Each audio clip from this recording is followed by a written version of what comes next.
Welcome to Atlanta.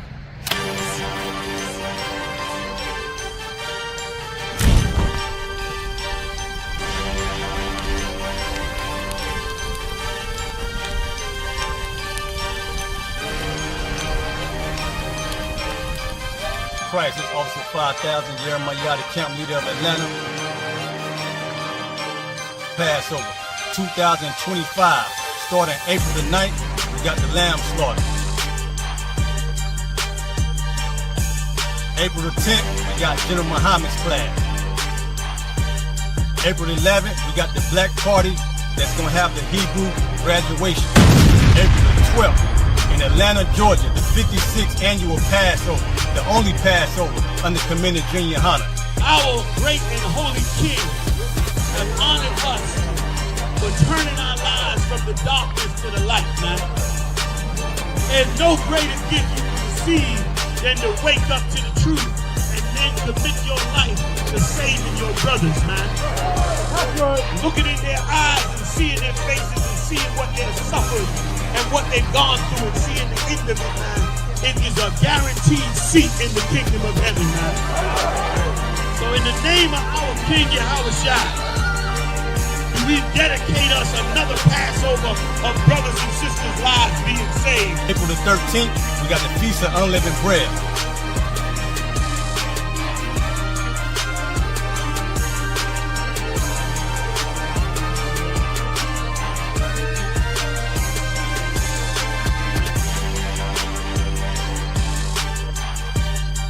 SHALAM.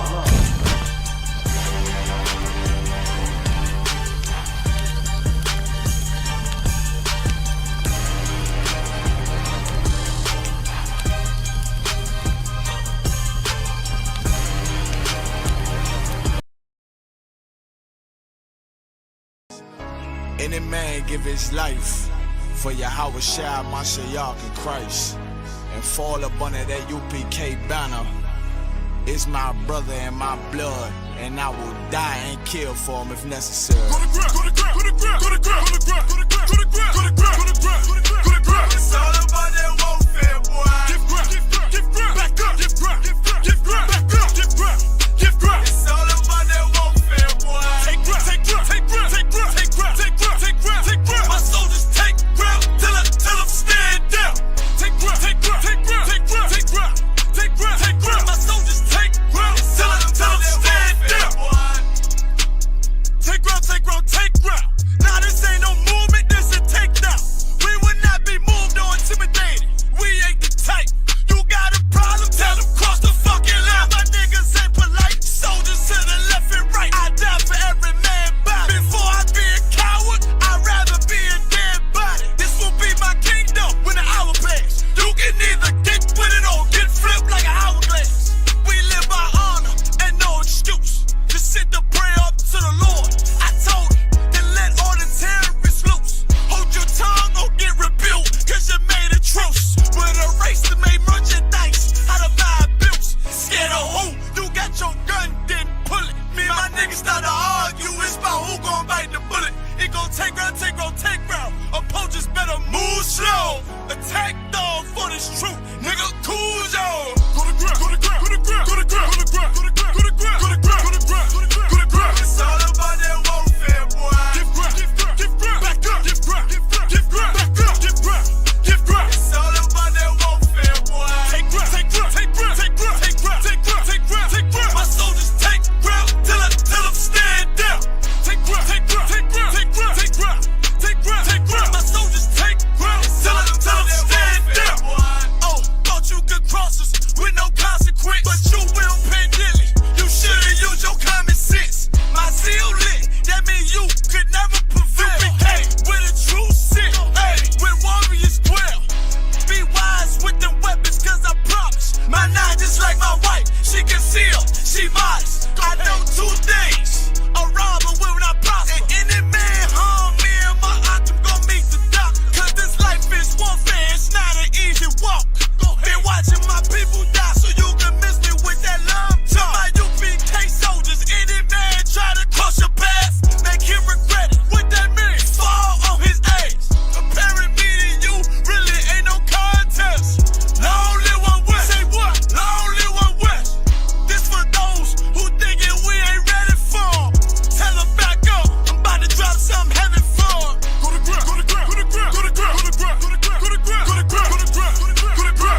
All right. If you can hear me loud and clear, type a 1 in the chat.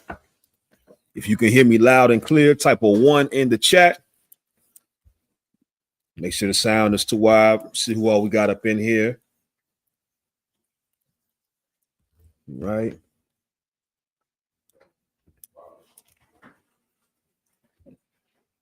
Shalom, Shell. I see you, sis. All right. If you can hear me loud and clear, y'all type a 1 in the chat. Make sure we good to go.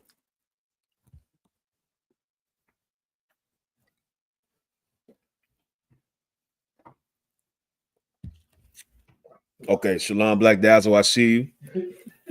Shalom, Trooper Ragash. I see you, mighty man. Shalom, Diamond. I see you. Okay, perfect. All right. So we good on YouTube. Let me just check Facebook really fast. Make sure everybody can hear me.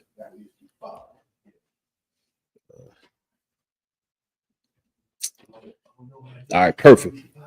So we good to go. If you haven't done so already, make sure you like and share the stream.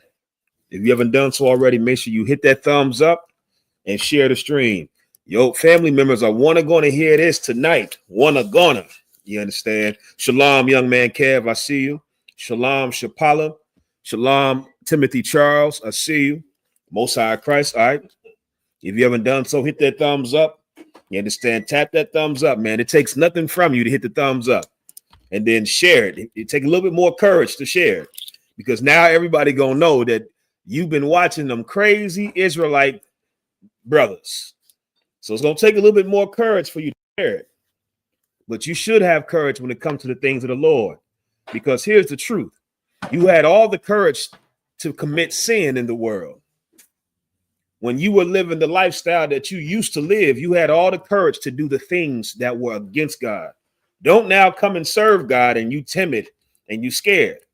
You understand? Step to the truth the way you step to sin. You understand? Like it's only right. It's only right that you come to the truth with the same aggression and same energy that you put into serving Satan, serving this society. You understand? Shalom, Princess Nazam. Shalom, brother. Good to see you too. All right, well, let's clap it up. Yeah, I got them right here. You understand? Shalom, Israel, shalom. Yahweh Bahashim, Yahweh Shah, Barak Thumb to the brothers. Yahweh Shamar Alathun Bahashim, Yahweh Shah to the sisters. We are the Israelite School of Universal Practical Knowledge. Started out of 1 West, 125th Street, out of Harlem, New York, under commanding General Yahanna. We are not affiliated with no other Israelite group or Christian organization, and we teach the truth according to the Bible. And that is that Blacks, Hispanics, and Native Americans are God's chosen people. You understand? That's what the Bible is all about. The Bible, from the beginning to the end, from Genesis to Revelation, it's saying the entire same thing. There is no separation between the Old Testament and the New Testament, where it's saying this now, then it's saying this later. It's saying the same thing. The reason why you think the Bible was in 2 separate parts that you can pick and choose which one you can throw away is because of the Christian church. The Christian church is the reason why you don't believe that the entire Bible is the book that you should subscribe to. The church has made it where you subscribe to just a part of the Bible. You subscribe to just the New Testament, just the parts that you think is important. Yes, see, you got to understand something, man. The Bible in its entirety is our book, and it's true. You understand? Shalom, Akira. Right? I'm Priest and Officer 5000 Kazak Ahmad. I got Priest and Officer Shapat Dayak and young man Steve rocking and rolling with us. This is I.S.U.P.K, Washington, D.C. Tonight is a Tuesday night brotherhood class, and the topic of tonight's class is the Jews and the Gentiles are both black. The Jews and the Gentiles are both black. So what does that mean? I know many of you grew up your entire life believing that white people could be saved. I hate to break it to you. Some of y'all gonna leave the class when you hear this. Your white friends cannot be saved. Right. I know that's such a hard concept. Your white mother, you understand? Some of you might have heathen mothers. You understand? You're still Israelite. It's okay. You didn't have nothing to do with that. Your father, the one that committed a sin and taking a woman outside of his nation. But because your father's an Israelite, you're an Israelite. And you're allowed to love your mother. You should love your mother. What type of psychopath hates their mother? You understand? But when it comes time now to pick what culture and what traditions you should take on, you should reject your mother's culture and traditions. And you should take on the God of your father and his fathers and their traditions. You understand? I know some of you want your mother to be saved, and your white friends and your white homegirls and homeboys, they can't be saved. Salvation was never promised to them. They are not the Gentiles that the Bible is talking about. And you Christians, you love to pull scriptures to try to justify how everybody can be saved. We're going to cut all that tonight. You understand? If you have any questions, type your questions in the chat. We'll get your questions. Go ahead, Shapat. And it's crazy because when you come in here, you learn about reincarnation. That's right. And understanding reincarnation, you wouldn't have that same argument, because you would realize your mother, your white mother in this lifetime might have been some racist bastard of a woman in another life. Exactly. That helped you be in the situation we are today. Exactly. She was a sweet white woman in this lifetime and raised you. That other lifetime, brother, who knows what she was a part of and what she did. You understand? Reincarnation is absolutely real. And it's the reason why we should look forward to the future. Without reincarnation, black people, Hispanics and Native Americans, we don't have anything to look forward to. Because imagine how many of us have lived their lives up until the death and they never seen justice. Brother, I think about my grandfather all the time. He's from a little town called Cleveland, Mississippi. You heard of Cleveland, Ohio. He's from Cleveland, Mississippi. You understand? A small town. And I think about the few stories that I was able to hear from my grandfather, how he told me about how white people used to treat them and cheat them out of their money. He said that even as teenagers, they would pick pecans. They had pecan trees. You understand? And they would pick them and they would get a big bag of them. And then you would go and weigh it. And the farmer, the owner of the farm, the white man would have to pay them for how much they would pick. And I remember my grandfather talking to me and telling me how he remembered being so angry because the white man used to cheat them out of what was owed to them. They would tell you, I'm going to give you this amount of money for this amount of weight of pecans you pick. And when they go to turn in what they picked at the end of the day, how he would cheat them on purpose and then look at them like, yeah, do something. And it's just a small thing to you. But I think about things like that and how my grandfather went to his grave feeling like the people that did him wrong would never pay for it. Think about your parents and your grandfathers and grandmothers who suffered and who worked hard all their lives. They did everything to the best of their ability, the right way. And they went into the grave thinking that there would never be justice for them. Well, without reincarnation, there is no justice because the people who mistreat us, a lot of them are long dead and gone. You understand? The people that mistreated our grandfathers and grandmothers, they are long gone. Thankfully, they're coming back. You understand? There's a difference.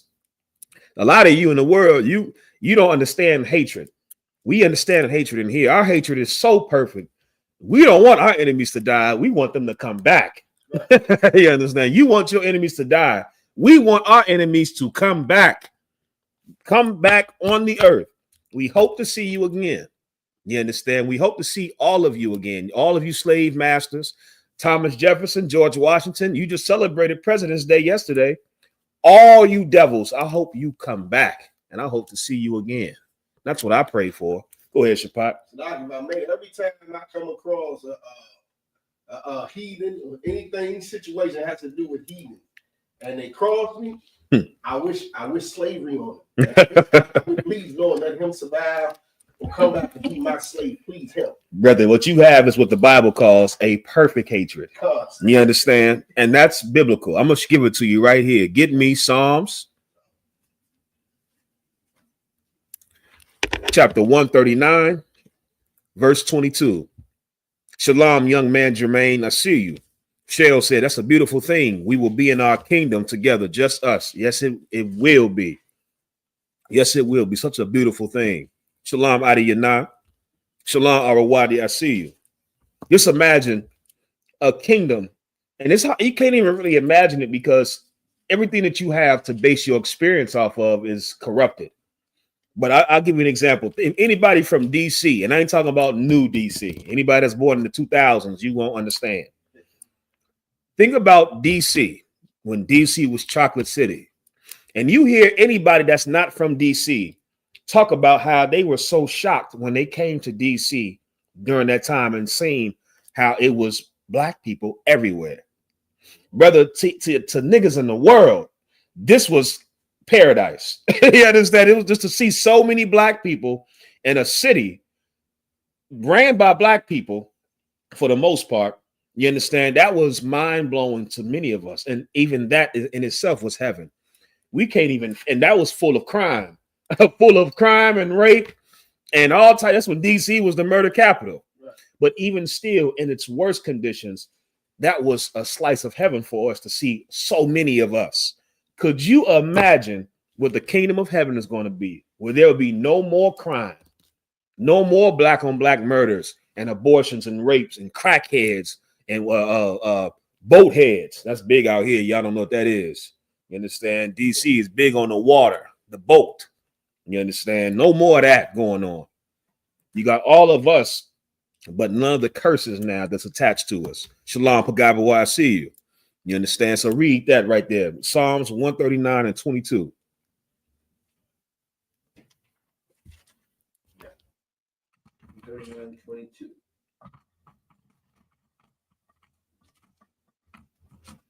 If you haven't done so, make sure you like that stream, y'all. Everybody, I'm giving the order. You understand? With the little bit of rank I got. If you are watching the stream, hit that thumbs up, man. Psalms 139, verse 22. I hate them with perfect hatred. Stop right there. Does anybody know who is this speaking right here? We are in the book of Psalms. You understand? The book of Psalm. Who is this speaking right here? Who was this speaking in the book of Psalm?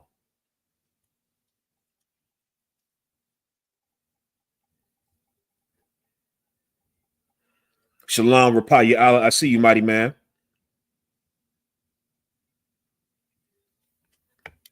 That's right, young man, Kev David. Timothy said, over here in Washington, D.C., we have salt synthetic marijuana. That's what they on over here. It's called K2. And they have dope heroin. It's real heavy over here in D.C. Oh, that's everywhere. But you're right, brother. I'm just going off of what D.C. was always known for. If you ever come to the DMV, you come to Maryland, you understand Baltimore was known for heroin. D.C. was known for PCP. There's a documentary, brother. Baltimore was the heroin capital of the world. D.C. was the PCP capital of the world. And that's not by chance. You understand? That's not by just it happening like that. That's on purpose. That is on purpose. You understand? But of course, like you said, Timothy, K2 and synthetic marijuana, dope, all of that's everywhere. And it's full in the streets. And that's why most of the crime that goes on is over drugs. If you eliminate the drugs from the equation, you would see almost majority of the crime go away because all of the crime is centered around drugs. That's just the reality. Of course, you're gonna always have violence because of people just being people. But the crime, brother, most of the crime comes from the white man putting drugs in our community. What they did to our people is chemical warfare, and they did it on purpose. I always bring this up. We're gonna get back to the scripture, and I see the answers. That's right, young man Kev. That's right, Arawadi. This is David speaking in Psalm. A lot of people don't understand. In order to change cocaine into crack, brother, that's a scientific process.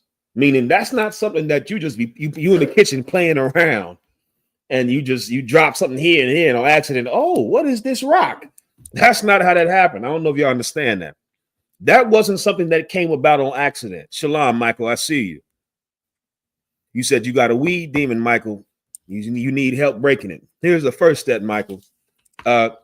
Keep watching this class. You understand? That's the first step to breaking that weed demon. I had a serious weed demon as well. You understand? My entire adult life before the truth, I got high. I smoked weed and I did other drugs too. You understand? My entire adult life. Here I am today, going on 8 years clean from never getting high anything. So it's possible. You understand? The first step is to stay in the class. Sit here and listen all the way to the end. That's what you need, Michael. You understand? Go ahead, Shapat. Right, sir. It's like just like we don't have enough time in the day to think of half the things that our oppressor thinks of. Right. When it comes to some coke, the average person who was selling coke would never mess up any coke experimenting on it. Exactly. To come across something new. You know how much you would have to waste? That's right. You know what I mean? Like, definitely wasn't us who came up with that. That's right, brother. Now, let me just tell you, let me give y'all some insight as somebody that the former person who I used to be has a little bit of experience. Yeah, cocaine is expensive. You understand? It's not like weed. It's not like whatever else you went to. Cocaine is known as an expensive drug. Let me help you understand something. Drug dealers are not playing around with their supply. You understand? Cocaine is so expensive that people would cut it. You would put other things in the cocaine to make it stretch, to get more money. That process of turning cocaine into crack was done through United States Army scientists. It was studied on purpose on how to create something stronger and more addictive and more destructive. And they worked on that formula and they mastered that formula, that process on turning cocaine into crack. That wasn't done by us. You got to ask yourself, why would the United States government be involved in the process to turn a narcotic into a stronger narcotic that's more addictive and more destructive? I don't know if y'all ever seen crackheads in real life. Do you know what crackheads do when they need a fix? Do you know the lengths they are willing to go through? We laughing because we desensitized to it. You know what I'm saying? Like, we can laugh about crackheads because we desensitized. But all jokes aside, brother, there's a lot of trauma that comes from dealing with that type of thing. You understand? Dealing with having a family member that was on crack and you couldn't let them in your house. You understand? You were scared whenever they came around. There's a lot of trauma that comes with that, man. And you got to ask yourself, why would the government want to create something that would do that? It's to destroy you. They created that process to turn cocaine into crack with you in mind. That's it. Shalom, Maria. I see you. Shalom, Mario. They created that process on purpose to destroy you. Go ahead, young man, Steve. And it's so powerful. All it took was one hit. That's it. All it took was one hit. If you talk to anybody that was ever on crack, I got a lot of family members. You understand? My auntie Rose, she passed away years ago. She'll tell you that first hit is everything after that. You chasing that first time. The first hit is just enough, and you hook. Now, I've heard a couple of times cats tried it, and then they didn't. They weren't on it. I don't think they really had crack. You understand? I don't think they ever was really on it. I think they thought they had crack and just didn't have it. You understand? Because from all the real crackheads I spoke to, all said the exact same thing. That first time, brother, was life altering. Do you know what type of science and research went into developing something that would have that effect on people? Just to think that Esau, the white man, was fueled by pure hatred when he did that. He wasn't fueled by ingenuity. You know, some certain scientists, they're fueled by curiosity and discovery, meaning what new lengths can we reach to what breakthroughs? Some people, brother, the white man, he was fueled by pure hatred for you. And he said, we're going to find a way to make this stronger, to now weaken and destabilize this community. Shalom, Kapabanath. I see you, sis. Shell said, my older brother and I used to laugh at him. I didn't mean no harm by that. That's what it is, sis. A lot of us, we made fun of crackheads, and a lot of us did cruel things to crackheads because, again, we are desensitized to what really was happening to us in the conditions of our community. The crack epidemic wiped out an entire generation. An entire generation was wiped out from the crack epidemic, and that's why even the culture is different. You've seen before crack, we still had big mamas. There was still some semblance of like a hierarchy in the black community where adults were in charge, where you had to be respectful around adults. Crack came, and now you have 13 and 14-year-olds, brother, that are millionaires. And I'm not exaggerating. Anybody that's old enough and that's from certain cities, they'll tell you, you had 13 teenagers driving cars, going to school with tens of thousands of dollars. And the adults that they're supposed to look up to are under their power and authority because they're drug addicts.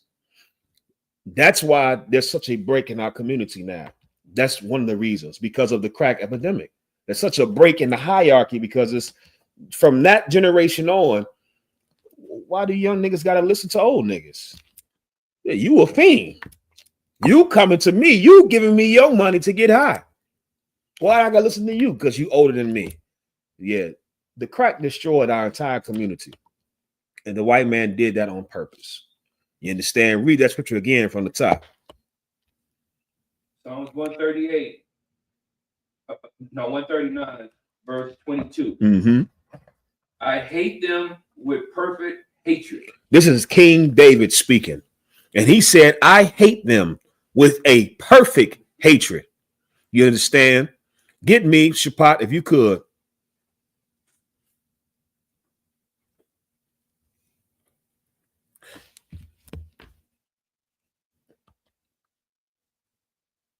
First Samuel 13. No, hold on. Acts 13 and 22. Right? Princess Nazam said, Khan, sir, I still see the effects on family members from parents being on crack and how it affects lives. Oh, for sure. But that's something we won't see the end of until decades later. Like, you are looking at the effects of crack. Crack was only 40 years ago. The heyday of it. The 80s were only 40 years ago. You understand? Meaning, any of you brothers and sisters that's in your 40s or up, that's still alive. If you're still alive, that means the effects are still alive.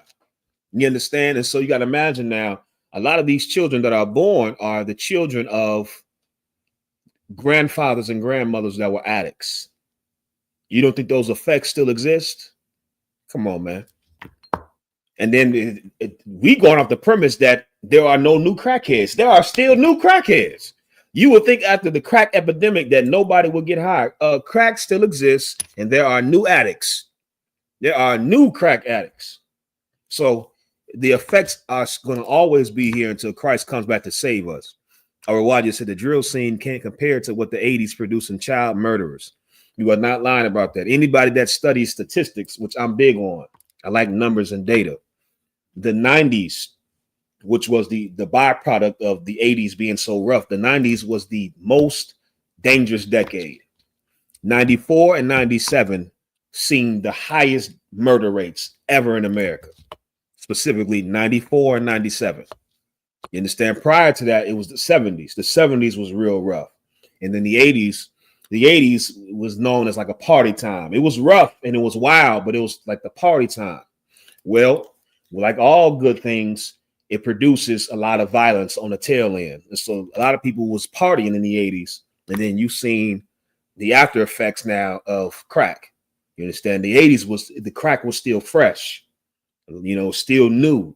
So you wasn't seeing the full effect of what this was doing to our community. And that hit in the 90s. You understand? You got to see the culmination of what crack really did to us in the 90s. And that's why the 90s, statistically, by the numbers, I've done the research, 94 and 97 was the most dangerous years for murders, rapes, burglaries in the United States history. And that was the culmination of the crack era. Black Dazzle said she was a kid during the crack era. She saw a lot of families destroyed. It wasn't until I got older that I realized what happened. It is so sad. I could do an entire class on crack. You understand, in the crack era, because it's such a thing that changed who we are as a people, that changed the dynamic on even how we operate with each other. And I don't think we fully understand the full effects yet. You understand? Because it's still new. It's still fresh. 40 years is not a long time. 40 years is not a long time. We still seeing the effects, the after effects of all these things. You understand? So when we say we have a perfect hatred for the white man, you better understand we are not wrong in that. we can just go off of this crack alone, and we're justified in hating the white man. We ain't talking about the lynchings, feeding our babies to alligators, raping our women, buck breaking black men, the Planned Parenthood, the prison system. We ain't talking about all the other things. If we just talked about crack alone, brother, you would be in here crying. When we go into some of these stories of what our people went through. Read what you got, Shapak, please. All right, it's a whole class on crack. I could, brother. Go ahead, Shapak. This is what you said. Like, I'm trying to resist raising my hand because I have 1,000 crack stories, brother. And listen, I got to get off the topic because it'll turn into we in here confessing about what we seen or what we took part of. You understand? So like so the book of Acts, chapter 13, verse 22. Mm-hmm. And when he had removed him, he raised up unto them David to be their king, to whom also he gave testimony and said, I have found David, the son of Jesse, a man after my own heart, which shall fulfill all my will. Before we go back to Psalm, I want you Christians to understand this. How come you Christians don't ever go into David when he said things like this? You Christians always quote David, and you will dance like David danced and sing like David sung, but you never talk about how David hated. How come you Christians don't say, I will hate like David hated? Yeah, because the Christian religion is meant to make blacks and Hispanics love their oppressor. Hatred is not allowed to exist in the Christian religion. You understand? Because everything about us has to be, we have to love. We have to love, love, love. Well, that's not what David was about. David was a man after the Lord's own heart, meaning David thought like the Lord. David did what the Lord would do in a situation. The Lord had so much favor on David that it carried out through his generations. You understand? King Solomon, David's son, sinned against the Lord. And the Lord told King Solomon, because of David, I'm not going to take the kingdom from you. Meaning your daddy I love your daddy so much. Your father, he has done such great things and is so esteemed in my eyes that even you as the son, you going to get mercy because of who your father is. That's how much the Lord loved David. Now that you understand that, let's go back to Psalms. George Crawford said, made up Paleo Hebrew nonsense is not even a language. If it was, then your entire Old Testament would be in error. Jesus gave us a commandment to love one another like he loved us. Jesus is our Lord and King, not David. Well, George Crawford, does Jesus love Nazis? Let me ask you that, George Crawford. Does Jesus love Nazis? Yes or no, Georgie? Type that in the chat. You want to talk about the Hebrew? We can deal with that later. Kelly said, I'm tired of seeing y'all homies on the streets teaching that madness. Love all, brother. Kelly, I asked you the same question. Kelly, should we love? I asked you a different question, Kelly. Kelly, should we love child molesters? Kelly, type in the chat. George, you too. Hurry up. I wish I could bring y'all up so we can get this out the way. George, does Jesus love Nazis? Kelly, should we love child molesters? I'll wait for y'all response since you have so much to say. Go ahead, young man Steve, please. Psalms 139, verse 22. I hate them with perfect hatred. I count them my enemies. This is what David said. A man that the Lord says is his beloved. A man after his own heart. Okay, Kelly said, no way, it's different. Well, you just said love all, brother. Kelly, you just told me you tired of seeing us on the streets teaching madness. And you told me to love all. But when I asked you, should we love child molesters, you say, no way, it's different. See, here's the problem, Kelly. You're starting to confuse me. Because now I don't know, should we love all or should we not love all? You said love all. I asked about child molesters. You said no way. So now you're confusing me, Kelly. It seems like there are people that we're allowed not to love, Kelly. Won't you agree? Kelly, are there not people that we are allowed not to love? Yes or no, Kelly? George, you responded too. He said, you have taken up the tabernacle of Molech and the star of your God, Remphan, the idols you made in worship. Therefore, I will send you into exile. You didn't even answer the question, George. You understand? You said all that to not answer the question. I'm going to ask you again, George. Does Jesus love Nazis? Now, if you don't answer the question, George, I'm going to ignore you. I'm trying to give you a chance to have some sort of dialogue as much as we can. You typing on the chat. Does Jesus love Nazis? Yes or no?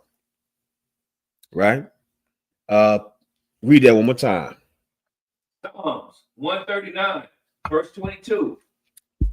I hate them with perfect hatred. I hate them with a perfect hatred. I love hearing that. I know I done had you read it about 5 times, but I love to hear that, brother, because only us in the truth can understand what that feels like. You've been taught all your life as Blacks, Hispanics, and Native Americans that you're not allowed to hate anybody, that hate is wrong. I remember growing up, brother, when you say, I mean, I hate that. We couldn't even say we hate food. I hate broccoli. Don't say that. Don't say that. Say, I don't like broccoli.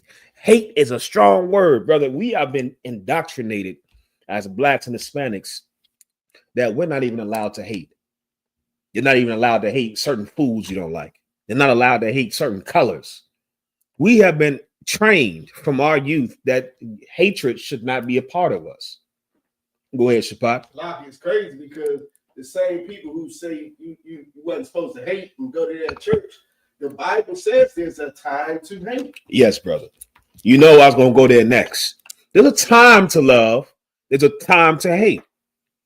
But according to Christians, the time to love is all the time. You understand? Trooper Ragash said people used to always say hate is not in the Bible. Oh, brother, you took me back to when I first came into the school. I don't even hear that no more. The UPK has destroyed that concept to the ground because when I first came into the school, that was still a thing where we would hear people say on the streets, hate is not in the Bible. And brother, you know how easy we destroy that. So much so, I don't even hear that argument anymore. But I remember when I first came in as a trooper, as a young man, a trooper, and a young officer, we would hear that all the time. Hate is not in the Bible. You don't hear that anymore because, yeah, you starting to realize, let me shut the hell up because I heard these niggas. I watched the video and these niggas proved hate is definitely in the Bible multiple times. God does hate. You understand? God is not all love. He hates. You understand? And not only does God hate, Christ hates, and King David, a man after God's own heart, he hated too.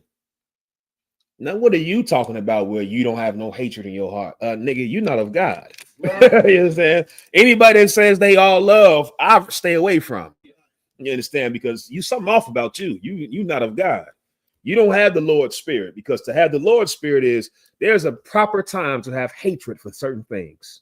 Go ahead, Shapat. A lot of them being all love, yeah, I'd stay away from them because they probably are the ones who don't think that you should hate child predators. They might be them. That's exactly what it is. Children. Oh yeah, that's who the people are. The people who have no hatred in their hearts, brother.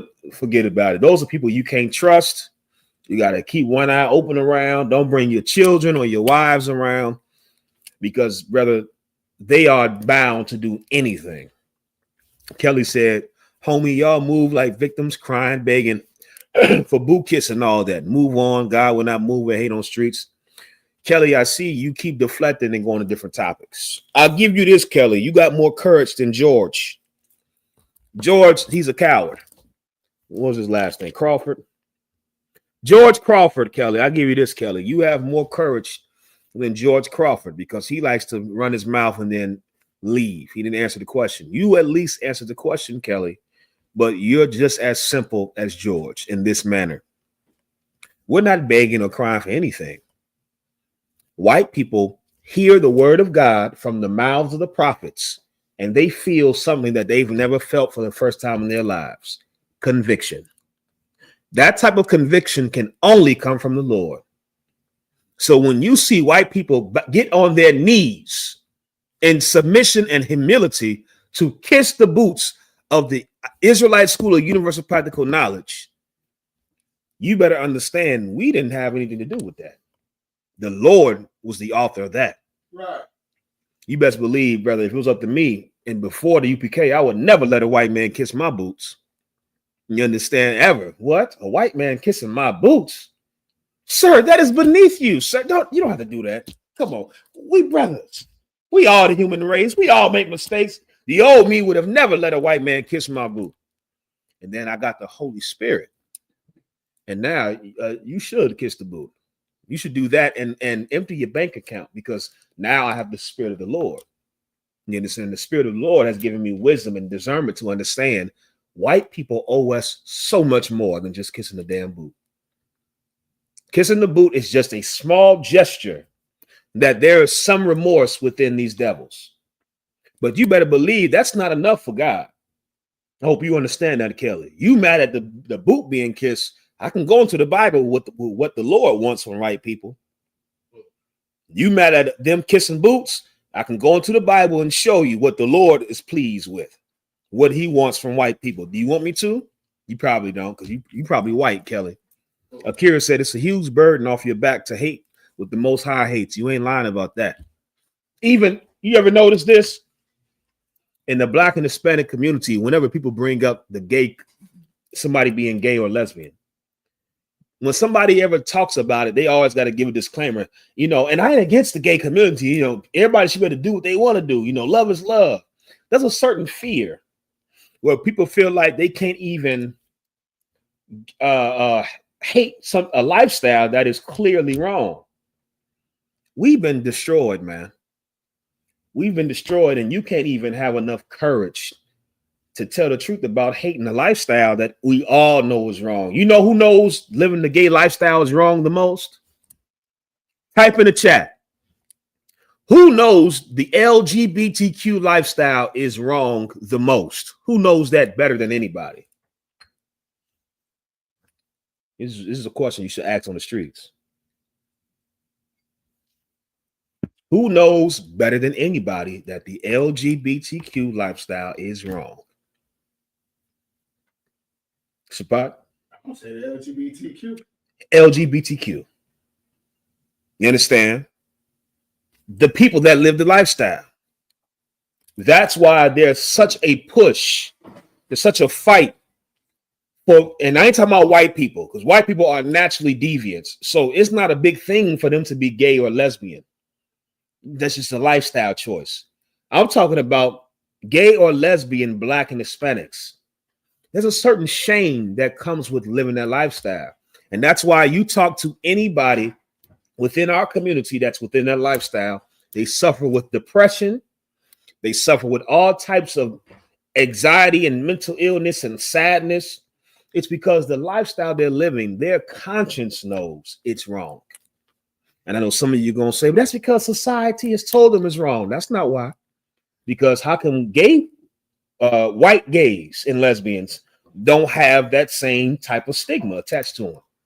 How come Black gays and lesbians and Hispanic gays and lesbians suffer more from depression and suicide than white gays and lesbians? It's because there's something within us that we know that this thing is not right. And to live that lifestyle, you have to constantly now fight against what your conscience is telling you. This is not right. As a man, me laying down with another man is wrong. As a woman, me laying down with another woman is wrong. That's why the down low lifestyle was created. Being in the closet was created. Because even you know it's wrong. If you are living a lifestyle that you truly believe is right, wouldn't you just live it? Like really think about that for a second. Anybody that's doing something that they truly believe is right, what am I hiding for? I'm not hiding. I'm not being quiet. I'm not changing. If you truly believe it's right, just like us in the UPK, we don't hide. We don't change. We don't taper what we say because we are fully convicted in what we're saying. This is right, nigga. So what? The government labels us a hate group. So what? You think we're terrorists and all types of nonsense. So what? You think we're a cult. Nigga, I believe I'm right. So I'm going to live this lifestyle boldly. Yeah, see, the problem is those in the gay community don't really believe that lifestyle is right. And that's why they hide. That's why they don't tell you they're trans. That's why they do all the things that show that there's something within you that you know it's wrong. Because if you felt this was really the right thing to do, you would live life truly boldly. You wouldn't care what anybody thinks. But you talk to one of these LGBTQ members, they care very much what everybody thinks. And that's why you're not even allowed to speak against it, because they are very sensitive, because they know it's wrong. You understand? Hold on. Kelly said, let them live. We ain't killing nobody. You said let them live. They living. Yeah. You understand? Oh, here we go. This is we gonna need. Kelly said, white people owe us nothing, and I'm black from Ivory Coast, bring up here in America. You just gave me everything I needed to know. There's a reason why you're against what we're saying, Kelly, because you're not our sister. You're an African. And Africans, you are some. Oh, man. Watch my mouth. Yeah. Africans, you kiss the white man's behind better than anybody. Right. You Africans, you love kissing the white man's behind. You are the biggest behind kissers of white people, and you disgust me. So I can see why now you would have a problem with what we're saying, because you Africans, you got such a weird hatred. A weird love for the white man. They done destroyed your whole continent, and somehow you come over here still loving the white man. Kelly, this is not even for you. So keep it moving, Kelly. You're an African. Right. Go ahead, Shapak. I'm offended. She said they don't owe us anything. We ain't African. Yeah. Us. Yeah. So yeah, they don't owe you nothing. Yeah, she's confused. You understand? We're not African. White people may not owe y'all anything, but they owe us. White people owe black people. White people owe Hispanics and Native Americans. Now, whether or not you and your African people want to decide whether or not they owe y'all, that's something you take up with you and your people. But don't speak for us. There is no us between me and you. We're not African. You understand? We are too. She said we are all Africans. No, we're not. No, we're not. You understand? How are you going to tell me what I am? You can speak for yourself. You can't speak for me. I'm not African. I'm not from the Ivory Coast. I'm not African. Shapat's not African. Young man Steve's not African. Nobody in these comments are African. Speak for yourself. You want to include us so much in your nonsense. We're not in it. And this is the problem. Everybody wants to attach us to them whenever we find our true identity. If this same broad was in over here right now, she would gladly tell you black people and Africans are not the same people. Africans always want to include us the moment we separate ourselves and say, no, we're not African. We're Israelites. We're all African, brother. No, nigga. Stop lying.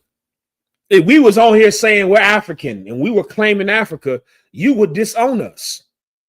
You would tell us you're not African. You don't have the same culture. You don't do the same things. We don't look the same. But because we have found out who we really are, and that scares every nation. That scares white people. It scares Africans, Asians, and Arabs. Now you want to bring us into the fold. We don't want to be in that musty fold. We don't want to be there. We're not African. We're done looking for validation in all the wrong places. We don't want to be African. We don't want nothing to do with Africa. Keep Africa. Keep the Ivory Coast. We're Israelites. We found our culture. We found our heritage. We found our God. You understand? George, shut up. I asked you a question. You didn't answer my question. So shut your mouth, George, unless you answer my question. George, does Jesus love Nazis? Yes or no, George?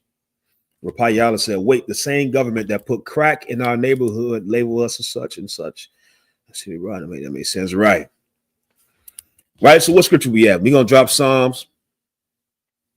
If anybody has any questions, type your questions in the chat. Go ahead, Shapak. So I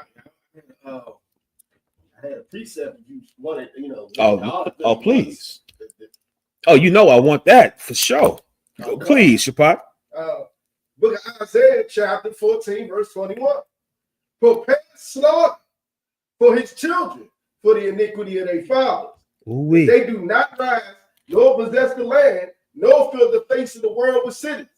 For I will raise up against them, saith the Lord of hosts. Stop right there, Shapap. Let me show you how this African broad is double speaking. You contradicted yourself again. You said we're all African, and then you said Ethiopian is easy. We don't associate with East. We are all West, us blacks. I could have sworn you just said we are all Africans. But as an African from the West Coast, you don't even claim an African from the East Coast. Get the F out of here. Why do you want us to join you when you don't even accept your African brothers and sisters? You just said we're all African. So how the hell are black people more African than actual Africans in Ethiopia? Y'all work that out. Y'all figure that out. That's y'all situation. You got to work out unity between the East and West. We have nothing to do with that. We're not African. You don't even claim actual Africans. So how the hell we're all African? Stay in school, kids. That's all I can tell you. I gotta have to remember, we got adults walking around here that some of them was in that special class. You understand? And we just don't know now who was in the special class or not. And they walking around as regular adults. And nah. Go ahead, Shapak. I didn't know they had East Coast, West Coast. Right. Yeah, Africa got an East and West Coast beef too. Yeah, keep us out of it. You understand? Keep us out of it. We had our own problems with the East and West Coast. We still recovering from. Keep us out of yours. She said, we're black there like Somalian. You're black like Somalian. We're black like David. Right. You're black like Somalian. We're black like Solomon. We're black like Christ. We're black like the angels and the Most High. We're two different nations. We're not the same people. Hold that, Chappelle. We coming back to that. Let me just get this for this African real quick. Get me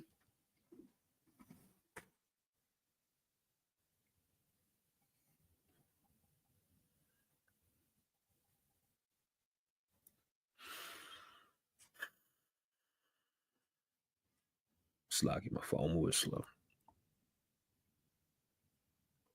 Exodus 11 and 7.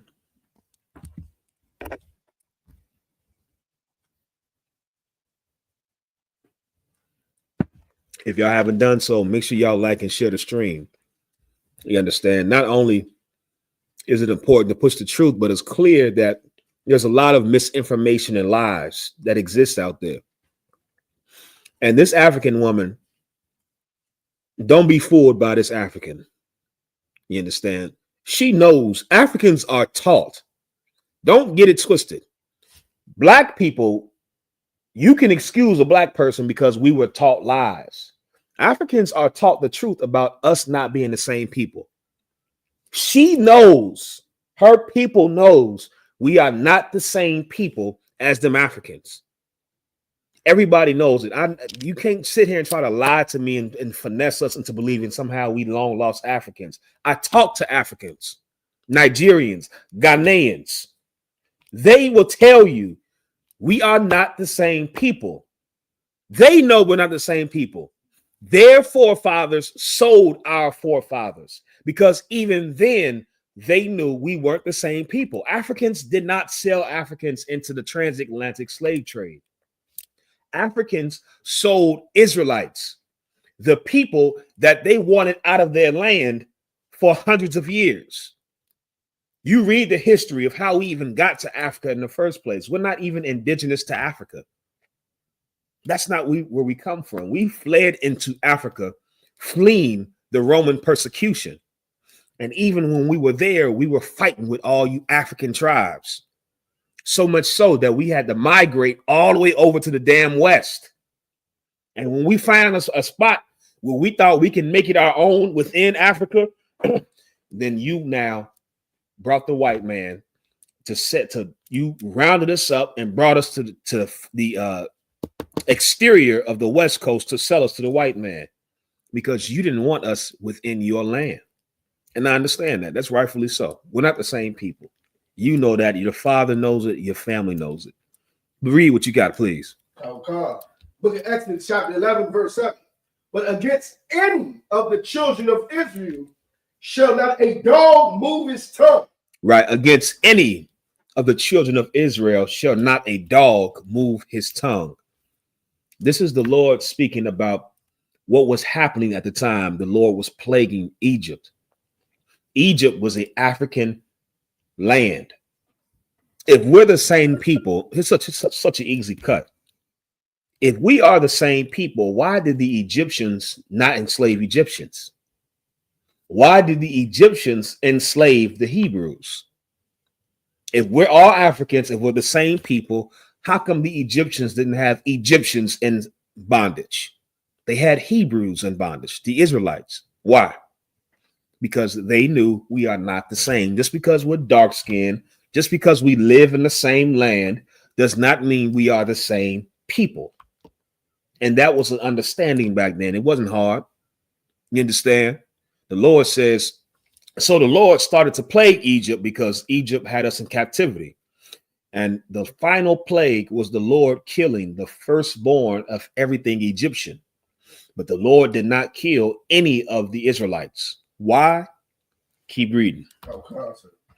Against man or beast, that ye may know how the Lord doth put a difference between the Egyptians and Israel. The Lord put a difference, not us.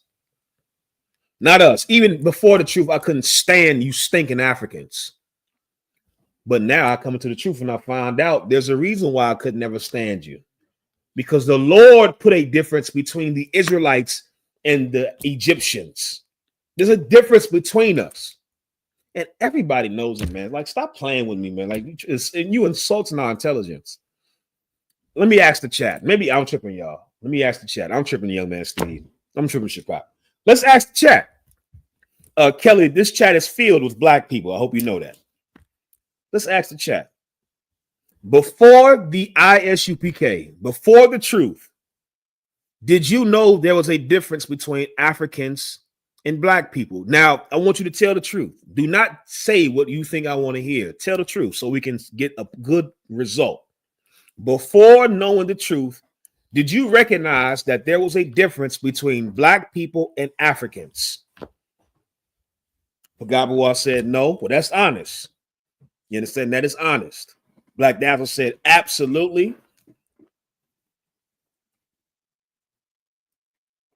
Let's see what the people say. Shalom, Lisa John. I see you, sis.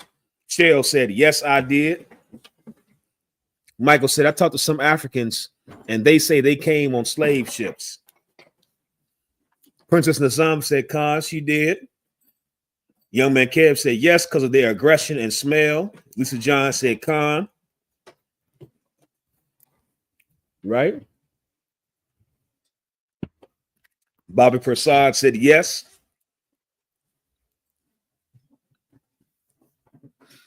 So far, Kelly, black people are saying that they recognize that there's a difference. Kelly, let me ask you.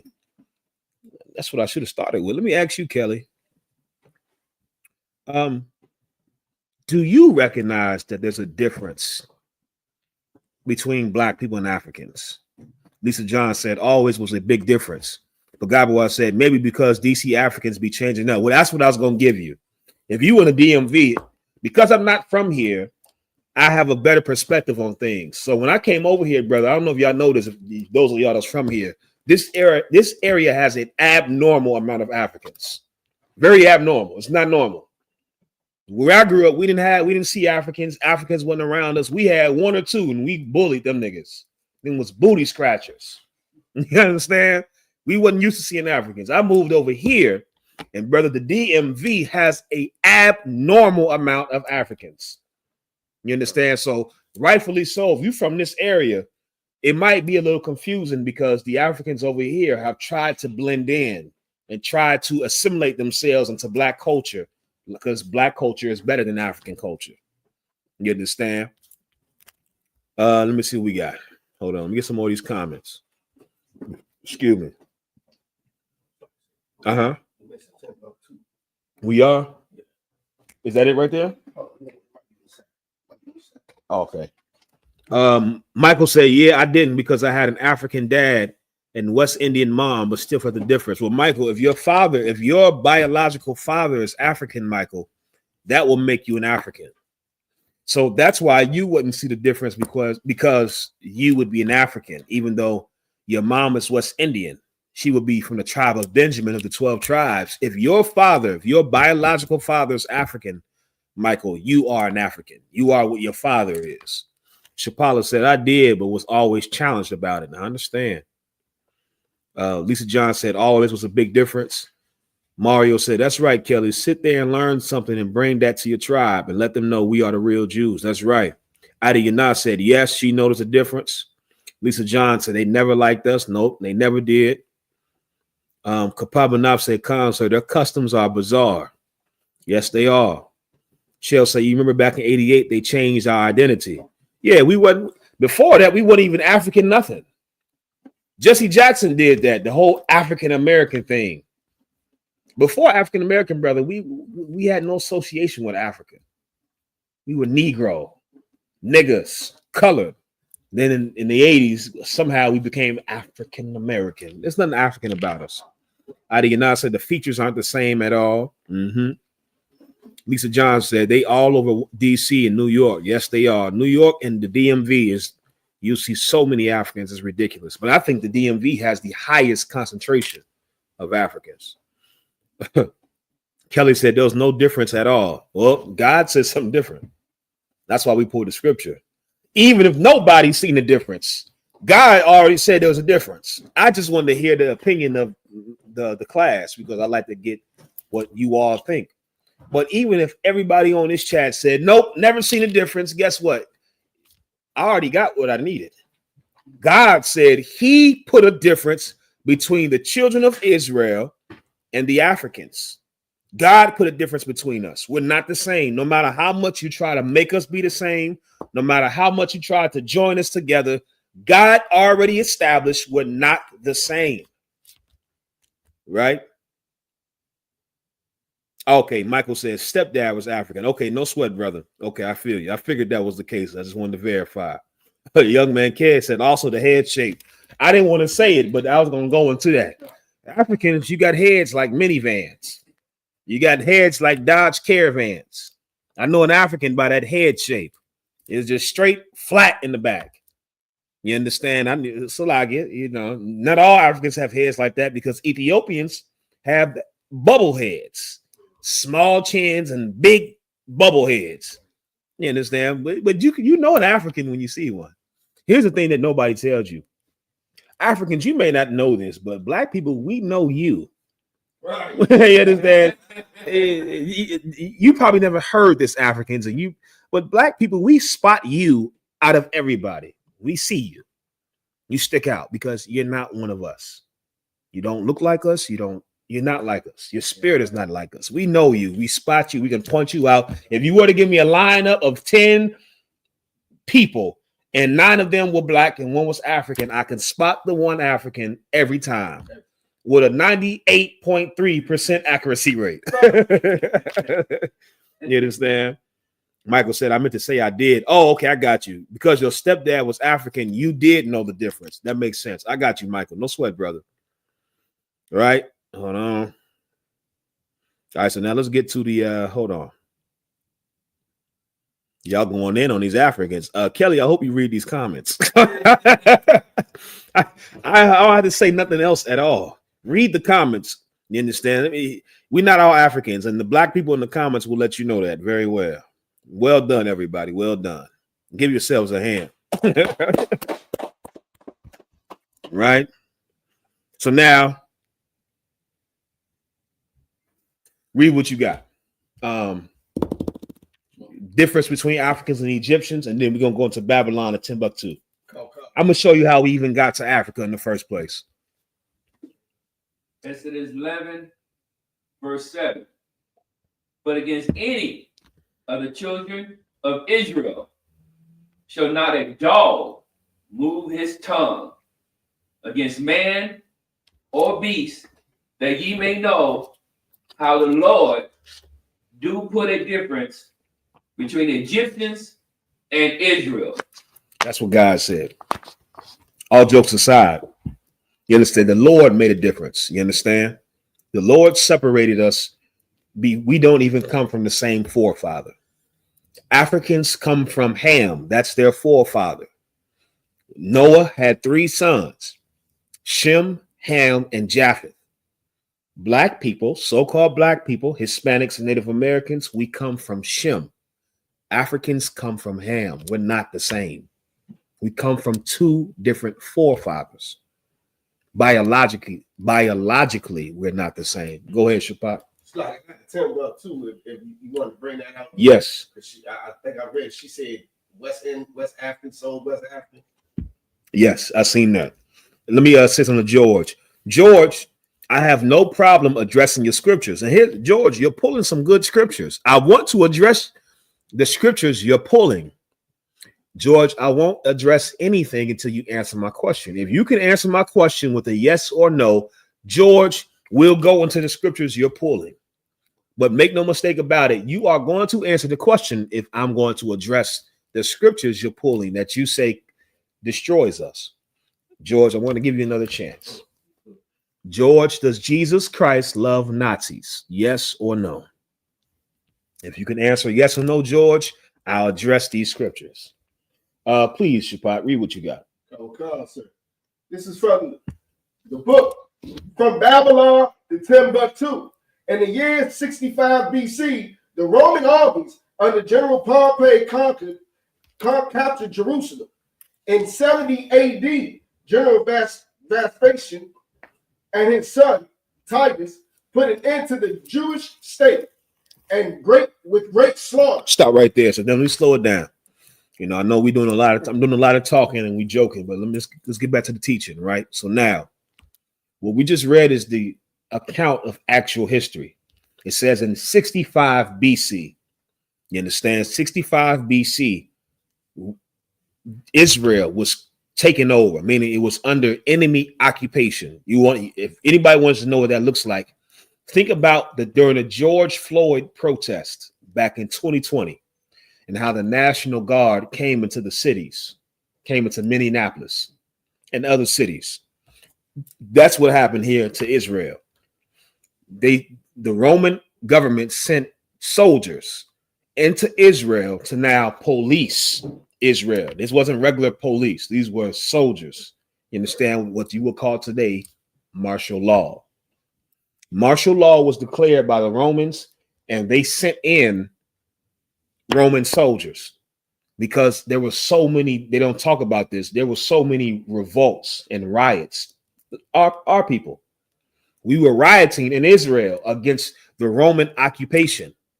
We were rioting in Israel because we did not like the fact that white people ruled over us. At that time, we still knew we were the Jews. And we had our records, and we knew as Jews, nobody else is allowed to rule over us. And so, brother, there were riots and revolts and rebellions all the time. And it got so bad that it was too much for the regular police. So the Romans sent soldiers, centurions into the province, and they captured put us under martial law, meaning now there was curfews. You've seen Roman soldiers everywhere on the streets. Just think about martial law, where you have the National Guard, you have United States soldiers coming to your city. Just imagine this. You in DC and you used to seeing police officers in your neighborhood. Imagine one day, brother, you wake up and there are tanks or Humvees patrolling the streets and National Guardmen now in the streets telling you, get back in the house. It's past the time. Get in the house. And they pointing the rifle at you. That's a whole different level.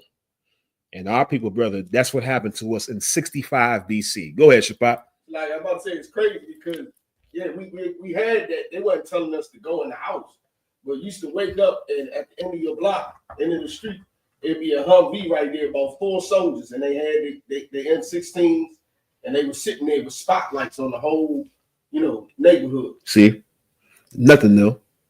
What we went through back then is what we're going through right now. It's the same thing. We're the same people, and the devil is still the same. You understand? So that's what happened in 65 BC and 70 AD. This was, what's 70 plus 65? What? 135. That sound right. I believe you. You understand? 135 years later. You understand?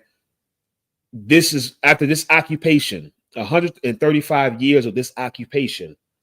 You now had the Romans. It got so bad that the new emperor said, you know what?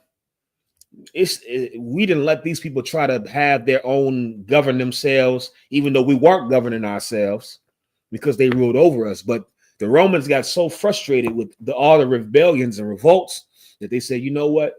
It's time we crush this. It's time we absolutely put an end to these niggas. What they did was they sent the Roman legion, famous for its slaughter and efficiency. Them devils knew how to kill, brother. You brothers out there today, you think you good at killing. You don't kill the way the white man kills. He's an efficient killer. He knows how to kill very well. And those Romans had a reputation, brother, for knowing how to do so, and they proved it. 70 AD, Emperor Vespasian and his son Titus sent the Roman legion into Israel, not to calm us down, but to now crush us, completely get rid of us, because they were tired of having to send more resources and more soldiers to try to keep us in line. They said, we just can kill these cats and we can end the headache. And that's what they did. So that's what we just read. Keep reading. In 70 AD, General Vespasian and his son Titus put an end to the Jewish state with great slaughter. During the period of the military governors of Palestine, many outrages and atrocities were committed against the residue of the people. During the period from Pompey to Julius, it has been estimated that over 1 million Jews fled into Africa. During this time period, before the slaughter of us in 70 AD, meaning how many years you said, Shapat? 135? During this 135-year period, before 70 AD, before the final slaughter, 135 years, there were black people, Jews, that was recognizing, oh, it's getting bad. They didn't brought soldiers here. We got a curfew. They abusing us. They beating us. And over that time period of 135 years, roughly, this is just an estimate, over 1 million of us left. We left before they came and slaughtered all of us. Shalom, Timothy. I see you, brother. Within those 135 years, over 1 million of us fled into Africa. You understand? They say 1 million. Yeah, remember, black people, we don't do the census. So whatever, even in America, whatever numbers they have for us, you know that number is much more. You understand? They're giving you an estimate, but black people historically, we don't like the government in our business. So if they saying 1 million, brother, I'm willing to put money on it that it was probably 2 million, probably double that. Just like our population here in America, they say we 13% of the population. I'm willing to put money on it that we're about a quarter of the population, about 26%, because we don't participate in the censuses and the counts the way they would like us to. So over this time period, over 1 million of us fled into Africa. That's how we got there. Over 1 million of us. Do you know how many people that is? The DC city, now I ain't talking about the whole metropolitan area. The DC city doesn't even have 1 million people. Hope y'all know that.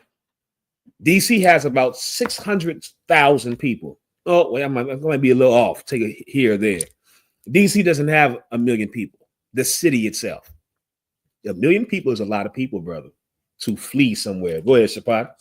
I was always told that it was 1 million people in DC, but that's false. It's when work hours. Right. When people were coming in from Virginia, all types of places out of Maryland, everybody comes in. It's 1 million people then in DC. In DC, which right. Is too congested, but yeah. Yeah, right. They say in the city, they're talking about people that's in the city, but there are not 1 million residents in DC. There's only about 600,000 residents in DC, which lets you know, just to give you a scope of how many people 1 million people is. You understand? we fled, or what it said. So that foil you had earlier wasn't mine. It's in the refrigerator. So that foil you had earlier wasn't mine. Refrigerator. I'm not sure what you're saying, Arawadi. Kelly said, you would love my food. All of you in chat. This is black on black hate, brother. This ain't black on black nothing. And we would not love your food. I don't like African food. Right. I can't speak for everybody else, but I don't like African food. If I know an African is cooking food, I don't want it. I can eat African food that's made by an Israelite or Hispanic. But if I know an actual African is cooking it, I don't want it. Just like I don't like Chinese food unless a Hispanic or a black person is cooking it. I don't want nothing you heathens cook or touch. But I'm extreme. Some of you still like certain. It's not a sin to like fufu. You understand it? And they goosey. You understand? Our white says like wrong feed. That's no sweat, priest. That's no sweat. I figure so. It's not a sin to love egusi soup and fufu and suya and General Soul chicken. It's not a sin to like those things and eat it. You know, just some of us are more extreme. I don't want any Chinese food that's made from the Chinese. I don't want any African food that's made from an African. So I would not like your food off of the simple fact that you're an African and you made it. I wouldn't like it. I wouldn't even taste it. You understand? Right. I'm an Israelite. We cook the best. We have the best. Israelite women look better than African women. They smell better. They butts look better. African women booties don't even look the same as Israelite women booties. You understand? They look nasty. You understand? And African women's got big, nasty looking butts too.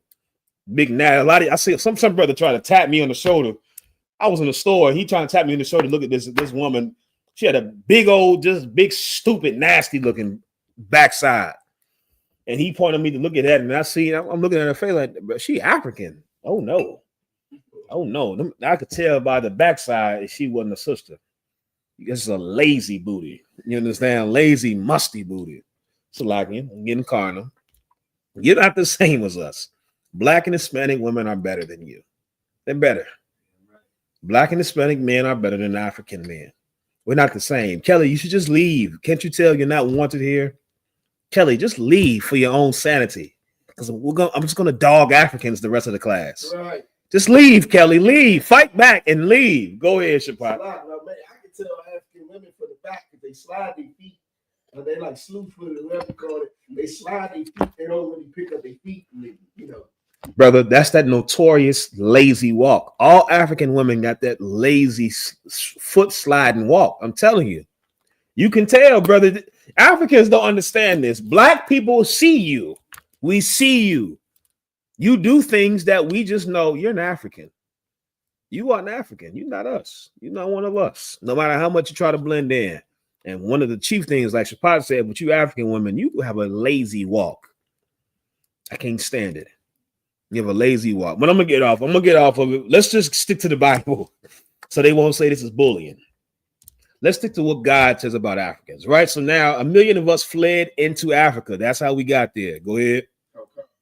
Fleeing from Roman persecution and slavery. The slave markets were full of black Jewish slaves. Michael said, what would you rather, African or white women? I would die. Right. I would die. Some things are worth dying for, brother. Michael said, what would you rather, African or white woman? My mind can't even compute. My mind can't even play with the option. I would die, brother. I just would die. I would die. You're right. I can't fathom it. You understand? I never even in the world was with an African or a white woman. In the world, I want you to understand. Like I say, I'm a little different. You understand? But even in the world, brother, I've never been with a white woman. I've never been with an African. So you asking the wrong brother. My mind can't compute. Back then and now, you understand? To hell with them both. To hell with both of them. You understand? So now, drop that. We done with the Africans. Let's get to the topic. Get me. We done with Kelly. Kelly is done. You know, I hope Kelly left for her own sanity because, yeah, it's not going to be good if she stays. Right? So let's get into the topic. Galatians chapter 3, verse 28. So now When we talk about the Jews and the Gentiles, or whenever we bring up us being Israelites, Christians always say this is one of the main scriptures that Christians are going to go to try to confound you. Whenever you say that God doesn't love everybody and everybody can't be saved, this is most likely after John 3:16. You understand? This scripture is going to be one of the main scriptures they're going to go to, right? So we're going to break down what this is saying. Read what you got, please. Galatians 3:28.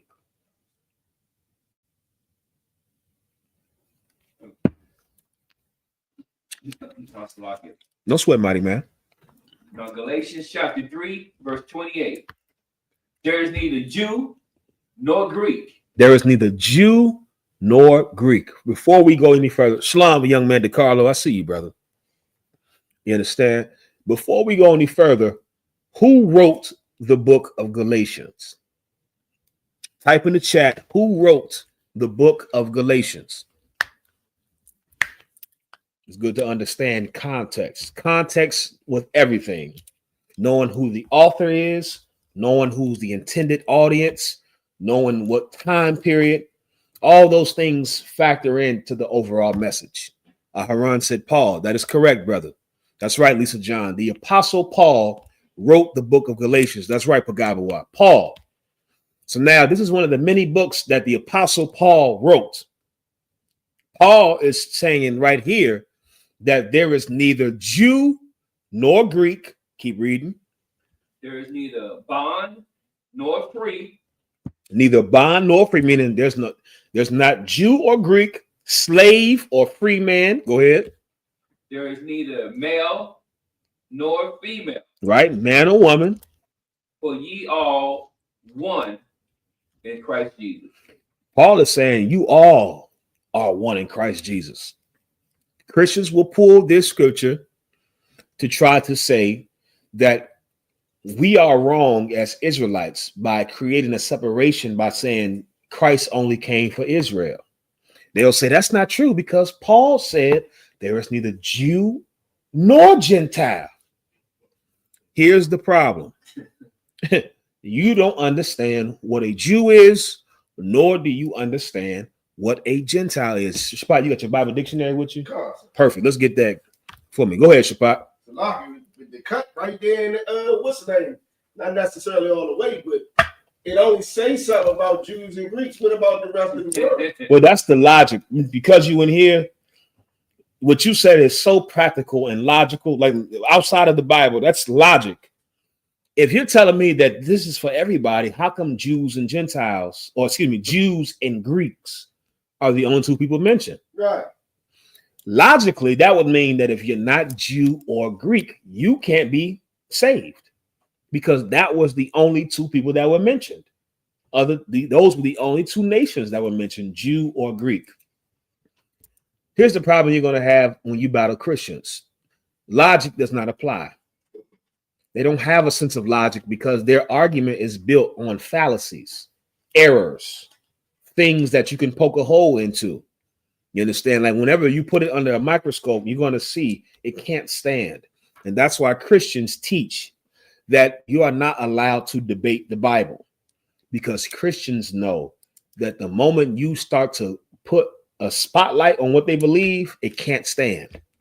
It wasn't built on solid ground. It was built on lies to begin with. Akira says, like I said, if I may, have you ever noticed they always make commercials to support something unlawful using blacks, Hispanics, and Native American Indians? For example, pepperoni pizza or bacon burgers.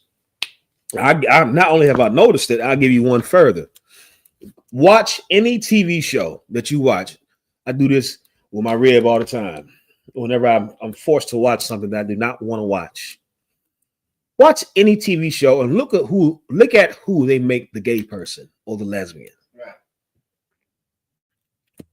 Look at who if it's not somebody that's a main character, look at who let's just say like one of the main characters is gay, he's white. Look at who his spouse is or his partner is. It's a black or Hispanic. It's on purpose. They push sin onto us. Look at who's smoking, who's getting high. Look at here's another one. Look at who they make overly sexual. in movies, in TV shows. It's black women, Hispanic women. The black or Hispanic woman is always the overly sexualized one. Somehow she's just more adept to being sexual. They push all types of propaganda through their media. And that's why in Revelations, when it talks about the great dragon, it says out of the dragon's mouth, there was a great water. It was many waters. And that water was meant to sweep away the woman. The woman represents the nation of Israel, meaning the waters is the lies. You understand the propaganda, the media. You understand? That's what the water is. The white man, he has took so many of us away from the truth just through his lies, through his media, through his propaganda. And we are all victim to it. And it starts at an early age. All you have to do is just type in on YouTube the doll test. You don't even know you've been swept away by the lies because it's who you are. It starts by the time you get to the age 5. By age 5, you can recognize that white people are better than me. White people look better. They're better. I'm worse than them. I'm bad. At age 5, you have that understanding. And that comes from the waters. That comes from the serpent's mouth, that great dragon. You understand? His propaganda. Shalom, Kelly. I see you. Right? That's right, Lisa John. We are the Jews and the Greeks. That's right. And I'm going to prove it to you. So now Paul is saying there's neither Jew nor Greek. When you go into the original translation of this scripture, the Old Testament was written in Hebrew. The New Testament was written in Greek. So when you go into the actual Greek of what this scripture is saying, this is what it says. You understand? That word for Greek is Helen. Helen or Hellenist. We're going to get you the definition of Hellenist. You understand? Whenever you get a Shabbat. If you haven't done so, make sure y'all like and share the stream. Hit that thumbs up, y'all. Hit the thumbs up. Let's push this truth. Let's share this truth. There's a lot of haters and a lot of people that's confused. You understand? A lot of heathens that seek to pull you away from what the Lord has given us. You understand? Clearly. Go ahead, priest. Oh, God, Hellenist in the Zondervan Bible Dictionary.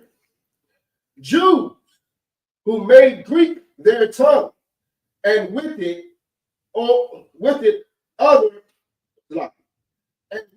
other adopted Greek ideas and practices. Here's what you need. This is why this is the Israelite school of universal practical knowledge. Because once again, we're not here. This is not a church. We're not here to yell at you and sing. We go into what words mean. We go into the records. We go into the definitions. When Paul said there is neither Jew nor Greek, Paul wrote this in the Greek. The word for Greek is Helen. The definition of Helen is Jews that made Greek their tongue and religion. Meaning when Paul said there's neither Jew nor Greek, Paul was talking about there's neither Jews that knew they were Jews, that celebrated the customs of the Jews, and Jews who lived as heathens. The Greeks that Paul was talking about were Israelites. They were Jews that grew up in foreign lands, that had the customs of the lands they grew up in. Just like there's a video I seen, brother, months ago, almost probably a year ago. There's a black woman, there's a sister. Her father's black. Her mother's Japanese. She didn't grow up around her father. She grew up in Japan with her Japanese mother. And this beautiful sister speaks perfect Japanese. She don't speak English at all. She speaks Japanese. You can tell she's not all the way Japanese because of her skin tone and her hair. But she still looks like you could tell she's mixed. You know, of course, mixed doesn't exist. I'm saying that just to get the point across. The sister's father was black, but her mother's Japanese. And she didn't grow up with her father. She grew up with her Japanese mother, her Japanese mother's parents, Japanese culture, Japanese land. She dressed like the Japanese, spoke the Japanese language, loved Japanese food, loved Japanese culture. Everything about her was Japanese, except who she is biologically. She was a black woman who was immersed in Japanese culture. Brother, that's who Paul was talking to. Paul was talking to Israelites who were scattered because of slavery, and all they know is the custom and the cultures of the people they grew up around. There's a brother in the school, priest and officer Yeshaya. That brother's from South Africa. Now, you Africans don't get excited. Let me talk to the camera. Don't get excited. He's not African. Priest and officer Yeshaya is not African. Priest and officer Yeshaya, his parents moved from America. They're from the tribe of Judah. They moved, his grandparents moved to South Africa and raised his parents, and his parents raised him in South Africa. And brother, everything about him, culture-wise, everything else is South African, except of who he is biologically. He's not a South African. He's not an African. He's from the tribe of Judah, like myself. And that brother, because he's not like us, was able to hear the truth when he seen the videos, and the Lord pulled him from amongst those heathens. That's who Paul went to. Paul didn't go to heathens. Paul didn't go to non-Israelites. Paul went to Israelites that lived amongst heathens, who took on heathen customs and language. Bobby Prasad said, Salaki, sir, is Cornelius a Jew? Yes, I'll prove it to you. Tony Jones said the Jews and Gentiles, both black, and Israelites look like Ryan Garcia. Get the F out of here. I don't know what the hell you're trying to say. You understand that you got to work on formulating a proper sentence, Tony. You understand? I always tell people there are community colleges near you that you can take English classes to work on how to formulate proper sentences and how to write. They offer good grammar. You should look into that. You should look into applying for financial aid to get into one of the local community colleges so you can take an English class or two to learn how to formulate a proper sentence so we can understand what the hell you're talking about. You can't even disagree properly because I don't even know what the hell you're saying. You understand? Do that for me, at least, so I can know what you're trying to convey to me, right? Tony Jones. Pagabo, I said, Paul sought out his family throughout all the strangers. Right, throughout all the strangers. That's right. Lisa John said, I was raised in the Caribbean, but I am not a West Indian. What tribe are you, Lisa? Because I remember you will always put Benjamin when we asked what tribe. So what tribe are you, Lisa John? You said you was raised in the Caribbean, but you're not a West Indian. So what tribe are you, sis? Where we at? Galatians. Give me the definition of Hellenist again. Hellenist in the Zondervan Bible Dictionary. Jews who made Greek their tongue, and with it other adopted Greek ideas and practices. That's right. Right. So now, when Paul said there's neither Jew nor Greek, he was talking to Jews the entire time. You understand? And these people in the lands that he went to, they didn't know they were Jews because of this reason right here. Give me 2 Maccabees chapter 6, verse 6. I'm going to show you why the people that Paul went to didn't know they were Jews. Why they were in these lands to begin with. Excuse me. 2 Maccabees chapter 6, verse 6.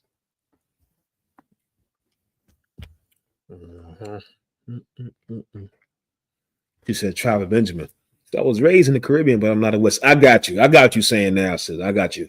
He's saying basically, because she was raised in the Caribbean, but she's not a West Indian. You're correct. You're an Israelite from the tribe of Benjamin. Just like I was raised in America, and I'm not a damn American.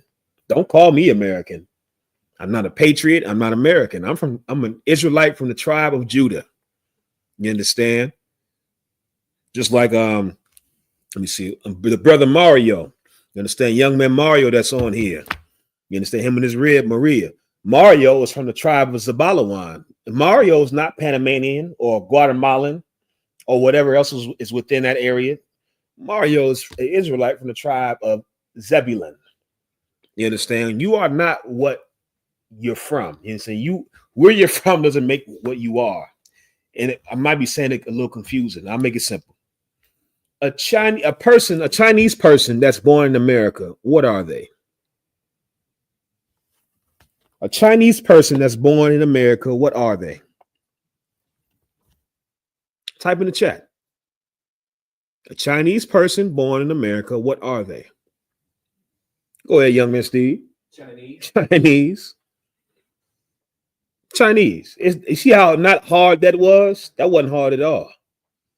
That's right, Trooper Ragash. That's right, Mario, Black Dazzle. Chinese. Everybody knows the answer to that. That's right, Lisa John, Maria, Yahanna. A Chinese person born in America is Chinese. A Chinese person born in Russia is Chinese. A Chinese person born in Ghana, there's a lot of Chinese in Africa too, if y'all know that. There's a lot of Chinese in the Caribbean as well. A Chinese person born in, I'll give you another one. You probably don't know who this is if you're not into the Caribbean music. There's a Caribbean artist, a Jamaican artist. Her name is Shenseea. Shenseea looks like Lotto. Lotto's a sister, a rapper that's from here. And so she's light-skinned. If you were to see Shenseea, she looks like a light-skinned sister. Shensea's father is Chinese. Her mother is Jamaican. Shenseea is Chinese. You understand? No matter where she was born, no matter how much engulfed in the Jamaican black culture, that's a heathen woman. You understand? Shenseea is Chinese because her daddy's Chinese. No matter how much dance hall she's singing and wind up and all that nonsense, that's a Chinese woman. You understand? Where you're born doesn't determine who you are biologically. You understand? And it's easy for you to understand that with everybody else, but somehow when it comes to the people in the Bible, there's a disconnect and confusion. The Israelites that were born in these heathen lands are still Israelites. They're still Jews. They just took on heathen customs and lifestyles. And that's who Paul was going to. This is why the people Paul went to didn't know they were Jews. Somebody read 2 Maccabees 6:1. 6:6, excuse me. 2 Maccabees, chapter 6, verse 6. Neither was it lawful for a man to keep Sabbath, days or ancient fasts, or to profess himself at all to be a Jew. This is what we're reading about now. Paul said neither Jew nor Greek. You know, we're reading about the history of how the Israelites were in Greek captivity. The Maccabees is the literal documented history of how we were in slavery underneath the Greek Empire. And the Greeks took our people from Israel and enslaved us, and then they passed laws that made it illegal for you to claim to be a Jew. You couldn't observe none of our customs, meaning what we're doing right here. If we were in the Greek Empire right now, brothers and sisters, our door will be kicked in by Greek soldiers. And we will be brought into the public square and hung or stoned, tortured. We'll be killed because we had the audacity to proclaim ourselves to be Jews and partake in the culture of the Jews. The Greeks made it unlawful. What's that? Y'all take two of them, please. The water. The Greeks made it unlawful for us to proclaim to be who we are.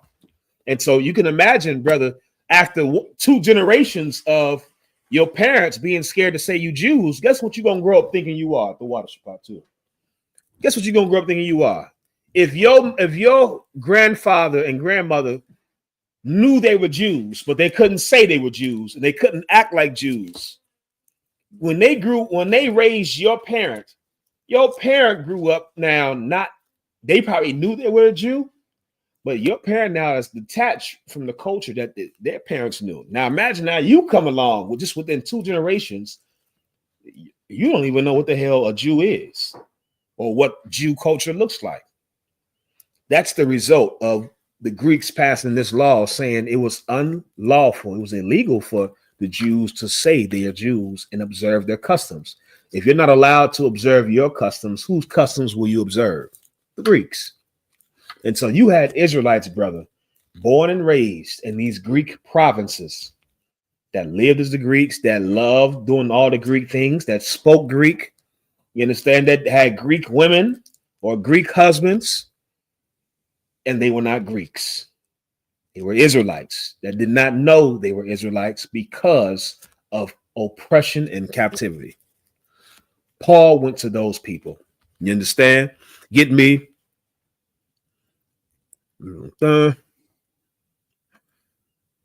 Give me John chapter 7, verse 35. Lisa John said, I grew up with Chinese and Elam and Esau. They would say they grew up in Caribbean, but they always knew they were not West Indian. Yeah, the Caribbean is a perfect example. Because when you think of Jamaican, none of you ever think of white people. None of you ever think of Chinese. None of you ever think of East Indians. When you think of Jamaican, you think of black people. But there are Chinese Jamaicans, white Jamaicans, East Indian Jamaicans. You understand? But that doesn't change the fact that those are Chinese people living in Jamaica, white people living in Jamaica, East Indians living in Jamaica. It's the same with us. We were Israelites living in Greece, Israelites living in Asia Minor, Israelites living in Galatia, in Corinth, in Philippi, in Ephesus. That's all it was. We had the citizenship and customs of the lands we lived in. It's not hard, but you have to break this down because Christians, brother, have turned this Bible into something that doesn't even make sense when it's practical. It's life today.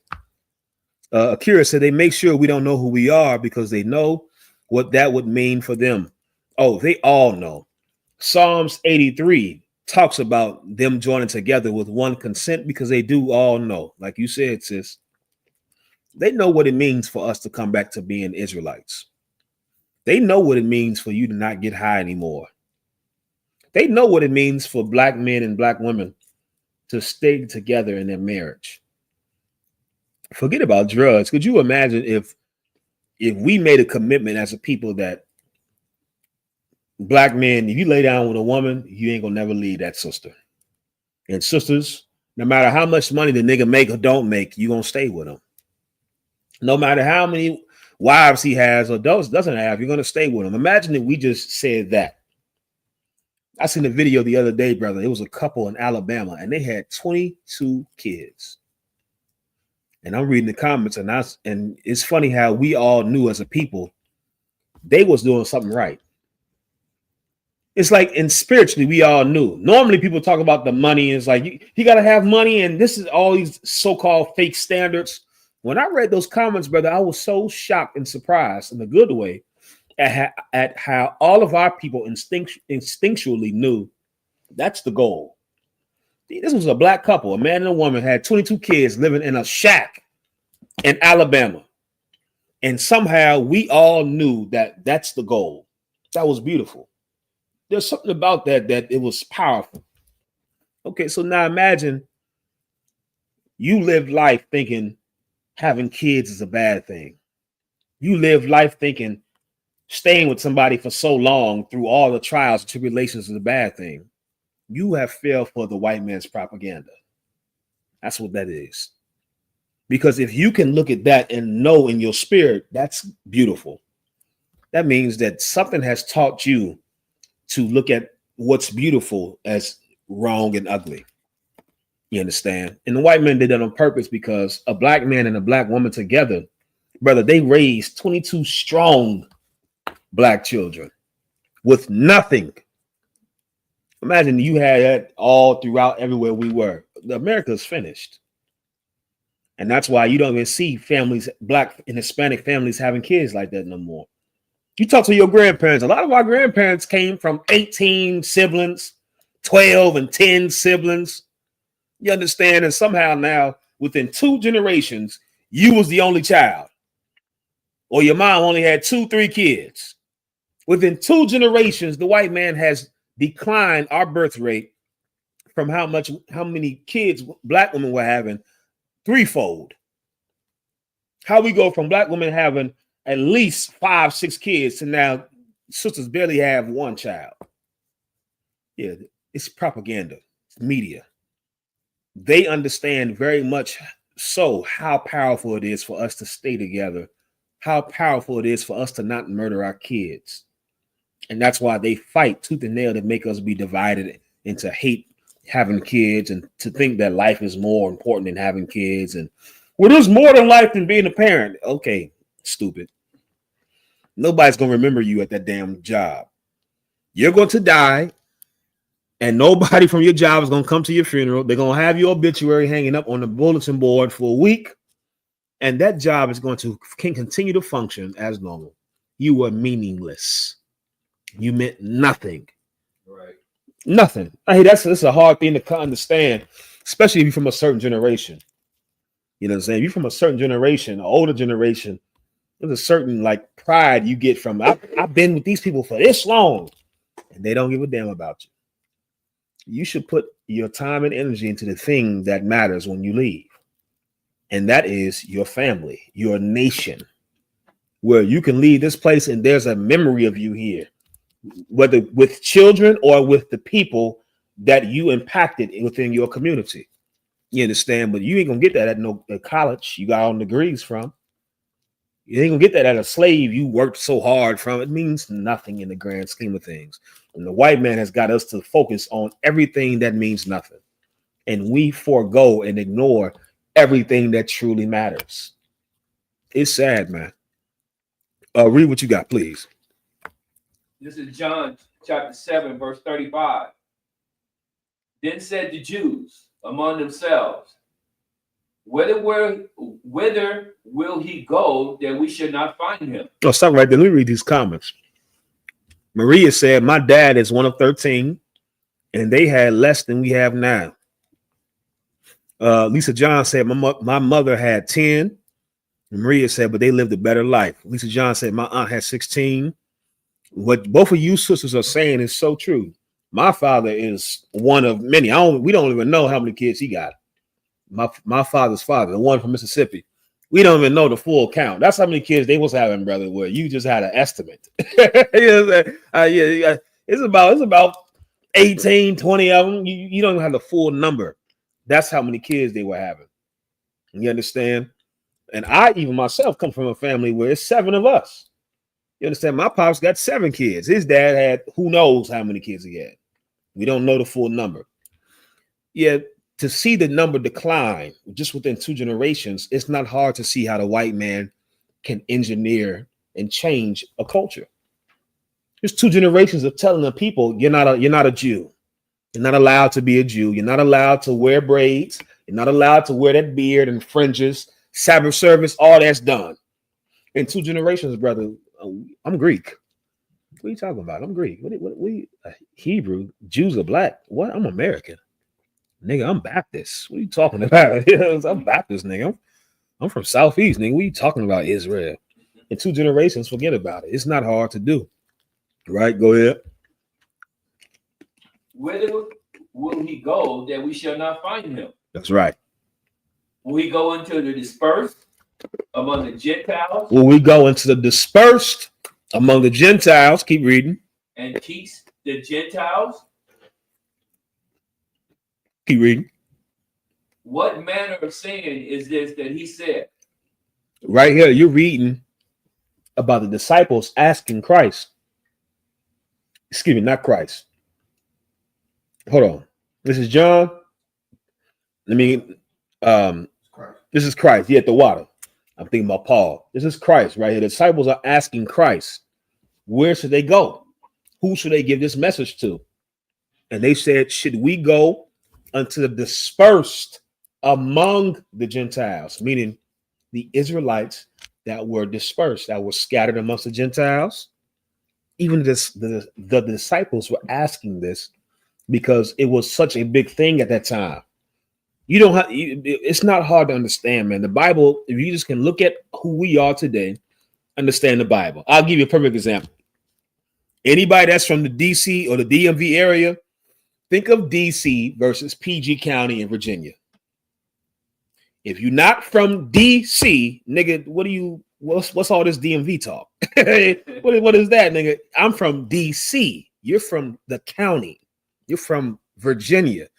If you from I'm trying to give other cities. If you're from Chicago, nigga, you're from Illinois. I'm from Chicago. You understand? This you from I'm trying to think of other dynamics where that exists. You can find this dynamic everywhere in the black community. Everywhere. Where somebody that's not from the actual city, but they close to it and they try to claim the city, and the people within the city is not accepting them. They're not claiming them. You're not from here. They could be right. They could be the same right across the street. Nigga, you're from PG. I'm from DC. You're not one of us. That's Israel. And that is what was going on. Right. I'm from Philly. You from Pennsylvania. Nigga, you from Chester. You understand? I'm from Philly. You're from Chester. Nigga, I'm right here. I'm a hop, skip, and a jump from Philly. It's always been like that. That's always been who we are. It was the same in the Bible. Christ had to come back to bridge that divide. Zero Wolf said, I'm from New Mexico, but not Albuquerque. Yeah, see? You understand? You can't claim Albuquerque because they're not trying to hear that.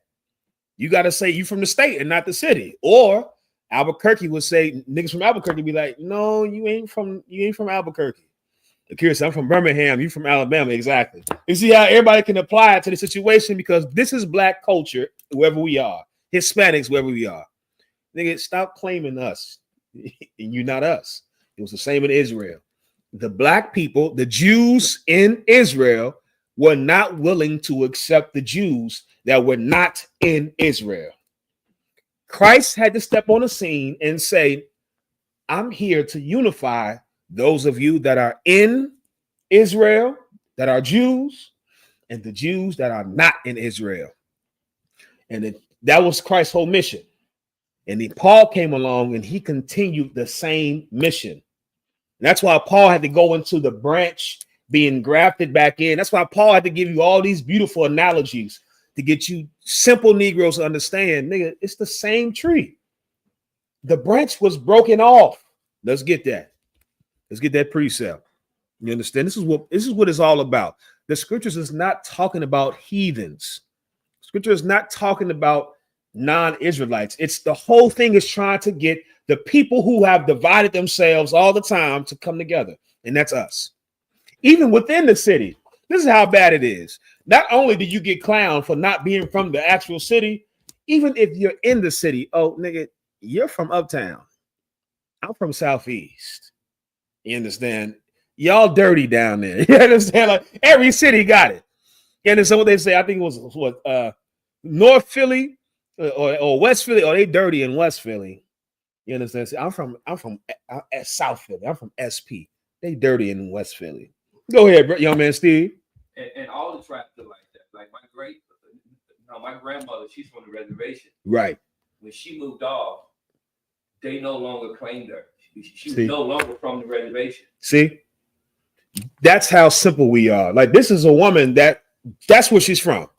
And the moment she leaves, somehow she's no longer one of y'all. Brother, that's who we've always been. Unfortunately, we've always been like that. Even within the city, there's divides. It's like, yeah, see, I don't really bang with cats from that side of town like that. You from East Baltimore, we from West Baltimore. Y'all, you know, you always hear cats from uptown call niggas from Southeast country. Oh, that nigga from Southeast, they some Bamas. Nigga, y'all both in DC. DC is a small city. You're both in DC, but somehow the niggas in the Southeast is so different than niggas from. I understand. It's Israelite culture. It's what we've always did, and it's the reason why the Lord had to send priests and prophets to get us to understand we are one family. We're the same people. Doesn't matter how far we were scattered. Doesn't matter whether or not if you were in Israel or not. If you are born of the seed of Abraham, Isaac, and Jacob, you are a part of this branch, a part of this tree, a part of this family. Read what you got, please, Shapop. Okay. Excuse me. Book of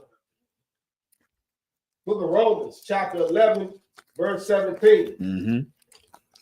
And if some of the branches be broken off and die, being a wild olive tree. Stop right there. Let's break down the analogy. First, picture in your mind a tree. Everybody picture in your mind a tree.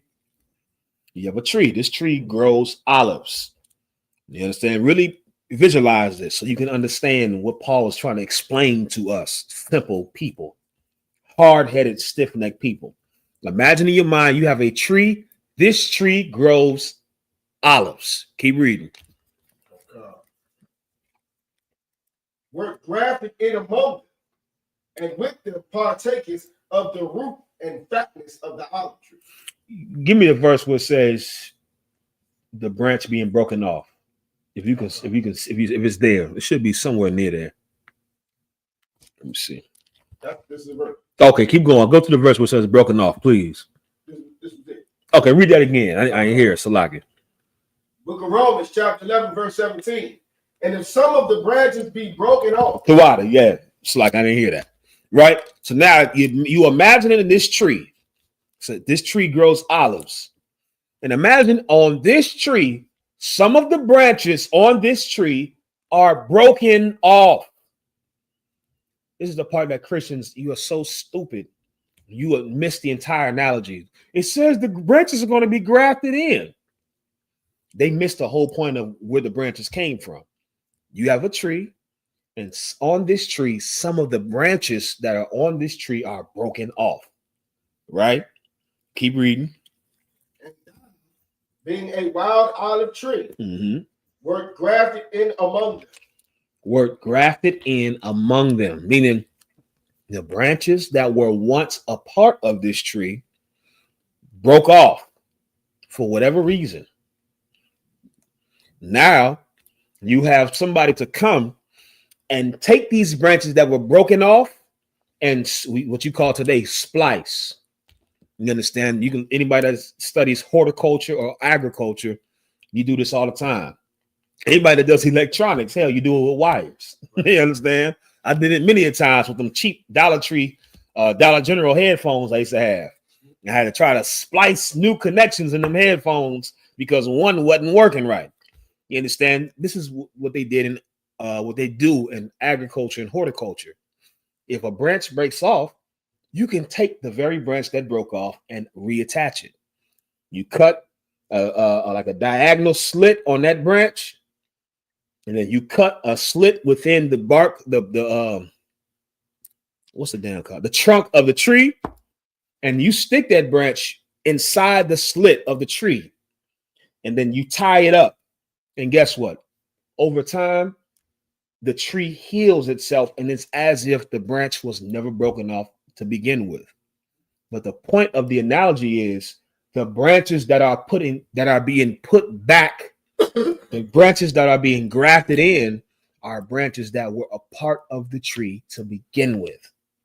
Meaning, this is talking about Israelites that the Lord considered not Israelites because of sin. Israelites that were carried away, that were taking on heathen customs and gods. And because of it, they were now cut off from the congregation. They were broken off from the tree that they came from.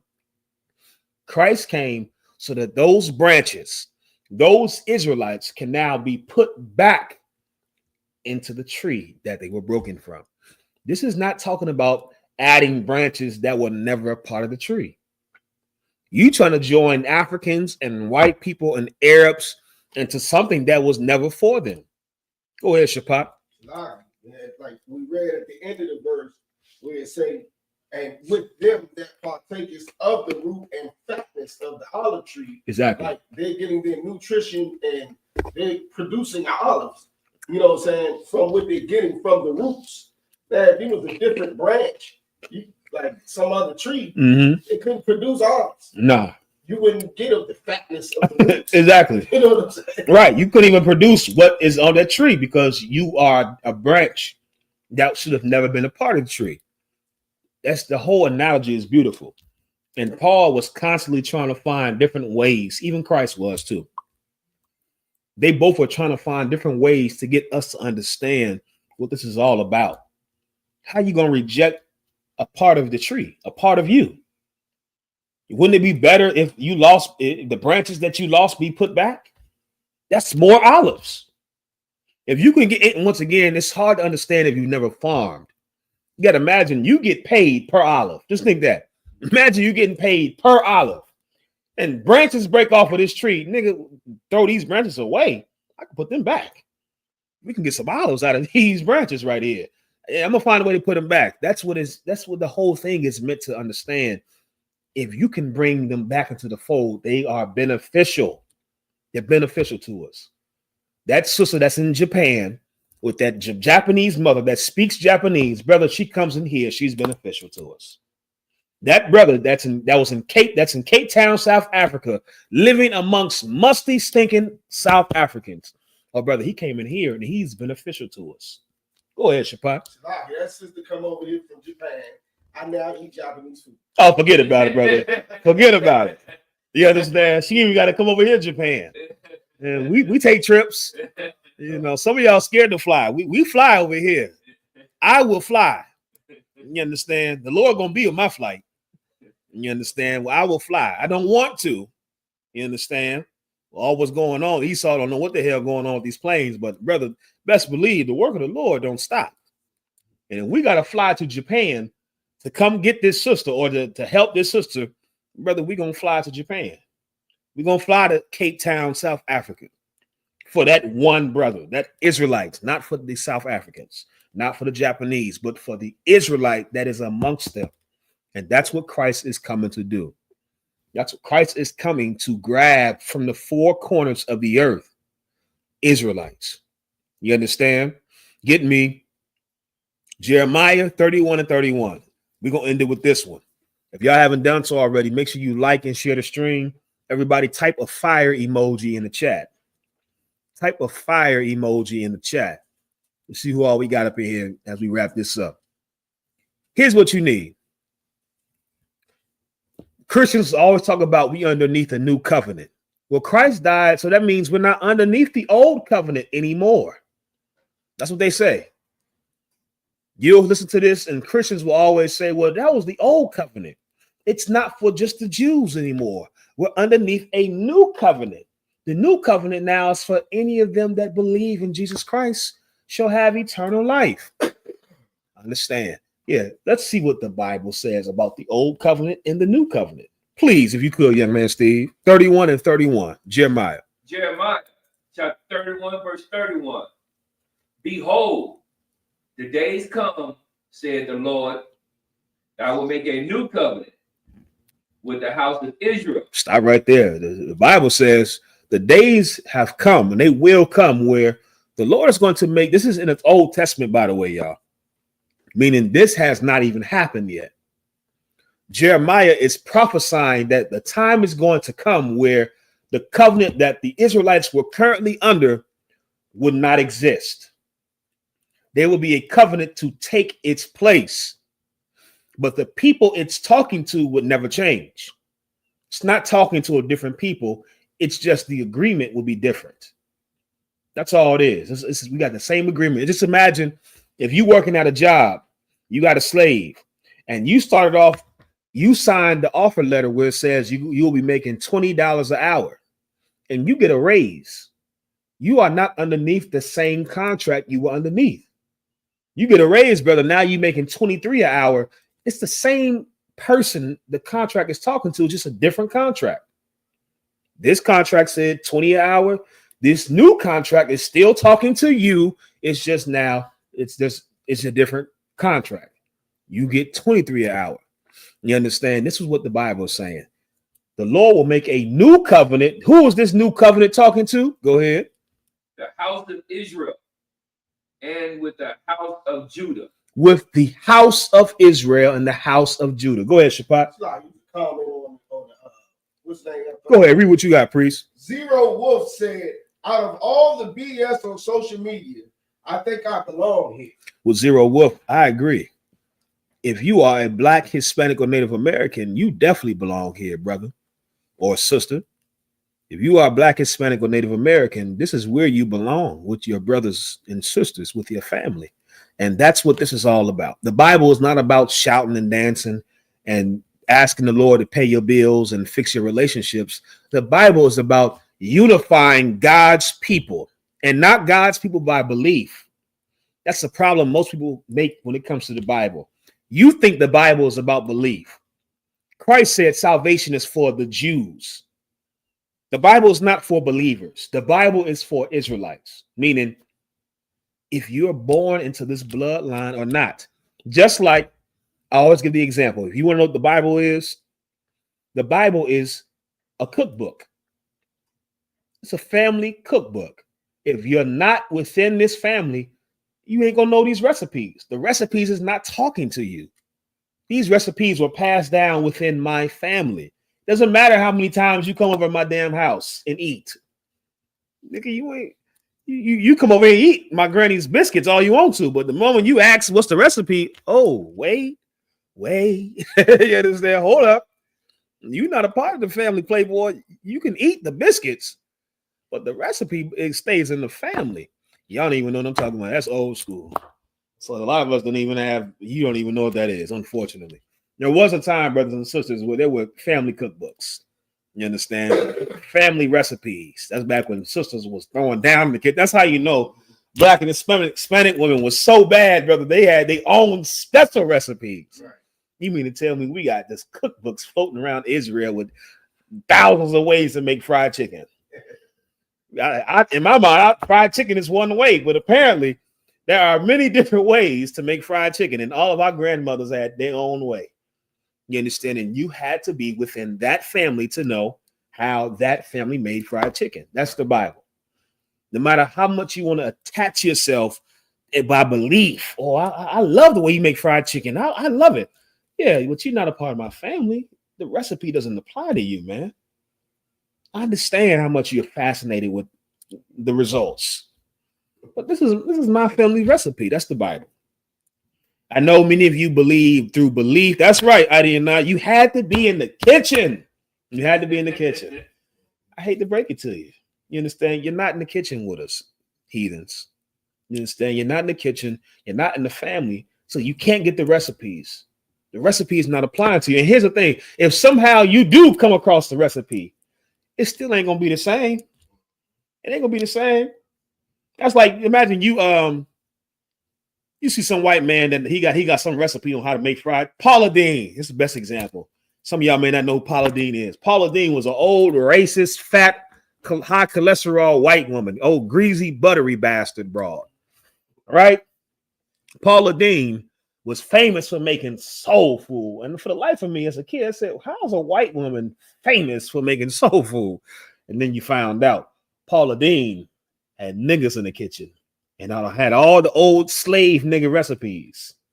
Yeah, see, it doesn't matter how much you get the recipe and try to take credit. The truth is going to come to light that you have nothing to do with that. And we found out that Paula Deen was not the originator or the inheritor of those recipes. You understand? So you heathens, it doesn't matter how much you want to try to follow our customs. You're not the people it's talking to. And you're going to stick out. It's going to look strange on you. The same way it was strange to see a fat white woman talking about she know how to make soul food. How you know how to make buttermilk biscuits and fried chicken and collard greens with neck bones? How? None of us could believe it because it didn't look right on her. Instinctively, we knew that's not your culture. You got niggas back there somewhere. And we found out later she indeed had niggas back there. You understand? Old greasy devil. You understand? That's the Bible. The Bible is a recipe book that was given to the family. That's it. Of course, the Bible is much more than that, but to simplify the understanding of it's not for everybody. It's for one family. Doesn't matter what you believe. If you are born of an Israelite father, you are of the 12 tribes of the nation of Israel. That's it. That's it. That's all. You understand? This new covenant that the Lord gave us is for Israel and Judah. The old covenant was for Israel and Judah. The new covenant is for Israel and Judah. That's it. You understand? If y'all haven't done so, make sure you like and share the stream. Tune in tomorrow, same time, 7 p.m. Eastern time for the scripture breakdown class in DC. You understand? Pay your tithes. The Passover is April 12th, Atlanta. If you are an Israelite, if you are Black, Hispanic, or Native American, it's a commandment that you show up to the Passover. I don't know if y'all quite fully understand that. The same way God says you can't be gay, God says you have to be at the Passover. The same way God says you can't steal or lie, you can't sleep with heathens, you have to be at the Passover. It's a commandment. To not go to the Passover is to break the law according to God. Hope you all understand that. Make your way down there, man. Stop making excuses. It gets to some point in your life where you gotta be honest. I mean, like I'm making a lot of excuses. I can do much better than what I'm doing. You ain't got to tell nobody else, but at some point as an adult, that conversation has to happen. If it hasn't even happened already, I had to make that conversation many times in my life, brother. Like I could do much better than this. You understand? I'm making too many excuses for myself, and I'm seeing the result. Don't make excuses for yourself. Treat yourself like an adult. Treat yourself like a capable, functional adult. You understand? And just make it happen. Get to the Passover, man. And remember, you're going to get there and be around brothers and sisters. So you ain't going to go without. Just get down there. Now, Joe D, you know you out of line for waiting until 9:13 to ask me a question, Joe D. If you was a new white man, I might have obliged. But Joe D, you are a white man that has been here long enough to know you ain't supposed to ask no goddamn question 13 minutes past 9, Joe D. You understand? Lisa John said, how can I send you my offering? Well, you ain't sending it to me, Lisa John. I don't want your offering. But you can pay your tithes online at ISUPK.com. You can pay your tithes online. You also can pay the Passover fund online as well. You do it separate from the tithes. You understand?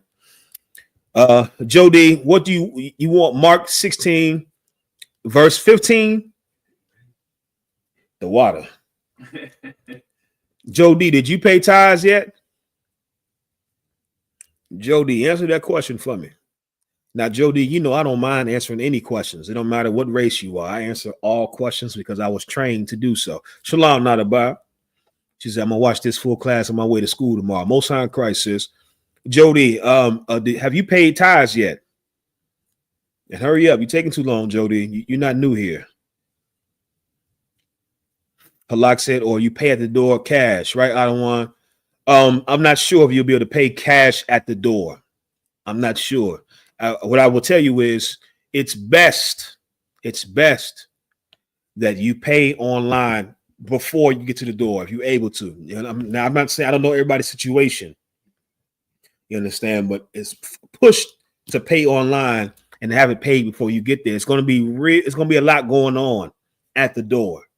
So just from experience, if you wait to get to the door, you might get pushed to the side until everybody that paid already is just showing a receipt versus now they got to take the money and then do a whole transaction. You understand? So I would tell you pay online before time and you'll just have the screenshot of your receipt so you can just walk to the door. Ta-da! Oh, shalom, brother. Shalom, sister. And you walk up in versus you. And it's 200. No sweat, brother. Step right here. You understand? I got brothers and sisters to pat down and all that, right? He said, no, I haven't, but I do plan to. All right. Joe D, once you pay tithes, let me know in the chat. All right. When you pay tithes, let me know and I'll answer whatever questions you have. Lisa John, ISUPK.com. That's correct, sis. That's what you got. That's correct. You understand? Halak said they log it. Yes. You understand? When you pay it, you'll get a screen that says you paid. Screenshot that screen.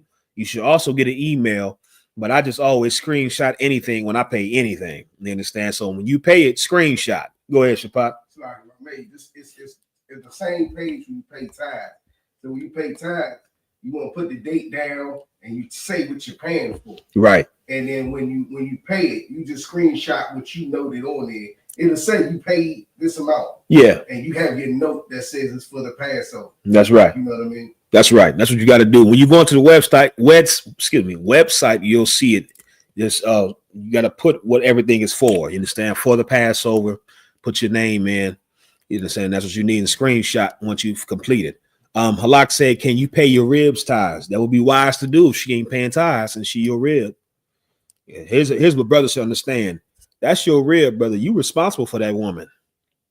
And it's a rough deal. You got a woman that's a sinner. It's rough. And I feel for any brother out there that where you have, or a sister, if you married to a man that's a sinner, you understand, you because you know better, you are now the one responsible for the things that you have control over. Now, of course, you can't stop a sinner from being a sinner. So if they go out and get high, you can't hold them and keep the pipe from their mouth. But something you have control over, you understand, they making money and they're not paying the Lord. You should pay for your spouse. You understand? That's what you should do. That's the right thing to do. And the Lord will honor you, man. There's certain things, man, that's just so honorable. And that we look at you focus too much on the burden instead of the honor behind it. And because of that, you don't take on the burden of doing the honorable thing. Not saying anybody on the chat. I'm just saying us as a people, we've been conditioned to look at the burden of something and say, nah, I ain't gonna do it. When it's the honorable thing to do, the Lord is with those that are honorable. The Lord is not going to be with anybody that's dishonorable. He's just not. That's just not how he operates. You understand? She said, I love General Yahanna. I hope to see him. You'll see him, sis. He'll be there. Jody said, just trying to catch up on bills. Child support takes 60% of my checks. Jody, you talking to the wrong organization. There are black men in here, Jody, that are on child support for multiple children. You understand? From different women. And they still pay their tithes. Jody, you are doing what I said not to do. You making excuses for yourself. Jody, are you not a man? Are you not a grown man? Child support is not an excuse to give what the Lord said to give. And if you believe in the Bible, Jody, you should give 10% of whatever you make to the Lord. That's what the Bible says. That's what the scriptures say. You understand? So before that 60% go to child support, you should already in your mind mentally take out 10% that belongs to the Lord. That's the scriptures. Now, you don't have to do it. You understand? Just like none of you have to do anything, I'm saying. You do whatever you want to do. I just know how that works out. I think us in here, that's in the school, I think we all know doing what you want to do works out. Yeah, you see where we at. It doesn't work, right? Mark chapter 16 verse. Jody, you let me know when you pay tithes and I'll answer whatever questions you got, right? Lisa John said, I hope to see you too and pre-Shabbat. Lisa John, you show up to the Passover and you see me, walk up to me, say your name as you walking up. Somebody hit you with a way. You understand? Just say your name. I'm the sister from class, Lisa John. I'm gonna give you a big hug. I'm gonna be glad to see you. Any of you, you understand? If you gonna be at the Passover, just introduce yourself. You understand? And like I say, we're gonna have a good time, man. I'm looking forward to it. The Passover is such an excellent time for us. I ain't gonna drag it on much longer. We're gonna pass the class of priest and officer Shapat Dayah. I.S.U.P.K security announcements. We the I.S.U.P.K out of 1 West 125th Street, Harlem, New York, under commanding General Yahanna. Rules for new brothers and sisters. The new brother or sister comes into the school. They're often for 6 months. They're to be saluted only. They're here to share themselves with the world. After 6 months, if a brother or sister has an interest in a particular person, he or she must get permission from the head to speak to a brother or sister. There's another 6 months in which brother or sister will court each other. After this 6 month period, the brother or sister will get permission from the head to murder. Tithe, which is a commandment. You can find this in the book of Numbers, chapter 18, verse 21, and the book of Malachi, chapter 3, verse 8 through 10. Means 10th in Hebrew and is pronounced by I.S.U.P.K. 10% of every penny of any increase the Lord gives you, give to the church, the father, the teacher. Priest fund, free will offering for priests, not mandatory whatsoever amount you like to give. Upcoming holy convocation, Purim, 14th day and the 15th day of the 12th month, Thursday, the 13th of March, and Friday, the 14th of March, 2025. You can find this in the book of Esther, chapter 9, verse 20 through 31. Also, as we said before, you got the Lord's 56th annual Passover in Atlanta, Georgia, on Saturday, the April the 12th. You know what I'm saying? It's going to be a week-long worth of events. Passover fee is $200. Go to ISUPK.com. Pay your Passover fee. When you pay it, just put your $200 And instead of tithes, because that's when you will pay your tithes, just put the date. And this is for the Passover. Put Passover. Put your name down. And when you turn it in, screenshot it. You know what I'm saying? On I.S.U.P.K.com. Also, oh yeah, it's a week-long worth of events. You know what I'm saying? We're gonna have a ball, and $200 covers everything that's involved. You know what I'm saying? Make sure you're there. That's a commandment from the Lord. The Passover. You know, like my mate. Mm-hmm. What's the I haven't been able to find it, but it's you're not in the congregation of the Lord if you don't go to the Passover for the next year. I'll get it for you for next time. It's in Deuteronomy. Mm-hmm. Right, but with that being said, you got anything else so you want to put in? Zero Wolf said, I'm old school. Can I mail money orders? Unfortunately, Zero Wolf, I highly doubt it. I highly doubt if you can mail a money order. Like I said, if you need help, I can get you in contact with the camp leader that's in your city, that's the closest to you, and you can call them and they can instruct you on how that you can do it. But I highly doubt that the school will take money orders. You understand? So like I say, either online or you could wait to the door to try to pay the door in cash. But I would strongly discourage anybody from waiting to pay at the door. Like I said, you're gonna be upset to see people going in front of you. Because I know I've worked the door before at previous Passovers at Shamar security, and it's gonna be a lot of brothers and families and sisters coming in, and so to try to do a transaction at the doors, you want to really be pushed to the side until everybody come in. You know what I'm saying? So if you can, pay it beforehand online. ISUPK.com. ISUPK.com. Right. Sorry.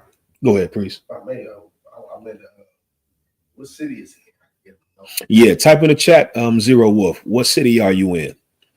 We can get you the number so we can help coordinate that for you. What city are you in, Zero Wolf? Lisa John said, Priest Kazak, you did not let us put our tribe before you go. Everybody type your tribe in the chat before we leave. Type your tribe in the chat before we leave. As Shapat as Officer Shapat finishes these announcements. Type your tribe in the chat. Go ahead, Shapat, please. Remind Akwakin to check on social media, such as ISUPK.com, Facebook, Twitter, YouTube, and so on, for ISUPK events and materials. If a brother wants to be a trooper in the school, you should start wearing all black, which includes black boots, black shirts, black pants, black headband, and scarf. And with that, I say, I invite you. This means to stand. Mm-hmm. We'll give a courtesy salute to the teacher, men of Israel, Mount Shabbat. Michael, Barak, Yahanna, Yahawa, Yahweh Bahashim Yahushua Brakatham. Yah Yamata, class dismissed. I'm gonna read these tribes as we get out of here. I'm gonna see who we got. I'm gonna read these as we leave. Spot, you can go ahead and break down everything. Barbara Persad, one West Benjamin. You understand? Lisa John Benjamin. Benjamin is the West Indies. You understand? Bunyamin in the Hebrew. Young man Kev, one West Yahawadah. Yahawadah is Hebrew for Judah. That's your so-called Negroes. Kelly Usual, Judah. Mario Dominguez, Zabalawan. Zabalawan is Hebrew for Zebulun. And the tribe of Zebulun is Guatemala to Panama. Guatemala to Panama. You understand? Black Dazzle Yahawadah. Pagabawa Yahawadah. Alawadia, one West Gad. Gad in the Hebrew is God, and that's the North American Indians. Your North American Indians, right? Maria, one West Aparium. Aparium is Hebrew for Ephraim, and the tribe of Ephraim are your so-called Puerto Ricans, right? Adi Yana, Yahawadah. Baba Prasad, he came back with the Hebrew. Bunyamin, that's right. Lisa John came back with the Hebrew. Bunyamin. Timothy Charles said Indian, Blackfoot Indian. So Timothy Charles, but it doesn't go by the mother like we were taught. It goes by your father. You understand? So if your father is Native American, then you are Native American. But a lot of us are just, from the tribe of Judah with Native American grandmothers and mothers and so forth. Zero Wolf said Tucumcari, New Mexico. All right, let me get you the number for New Mexico, Zero Wolf. Let me get you the number for Shapat, if you could. Let me get the number for New Mexico, please. Let me get you the number right here. Timothy Charles says, my great-great-grandfather was a Blackfoot Indian. Okay, so that will make you what he is. Of course, assuming that's on your paternal side, meaning your father's father's father was a Blackfoot Indian, then you would be a Blackfoot. You understand? Indian. Because everything is paternal in the Bible. You understand? You can go to the book of Matthew and you read about the lineage of Jesus Christ, and it lists all the fathers. You understand? Because the Bible goes by paternal. The man carries the seed. The man produces the child. That seed, that life is swimming in the man the moment he hits puberty. You understand? Life does not come from the egg. It does not come from the woman. This is not to diminish women, but this is just a lie. You understand? Life comes from out of the man into the woman, and that woman brings that life back to the man. You understand? And so everything comes from the man. Those children are that man's children. So everything, you are what your father is.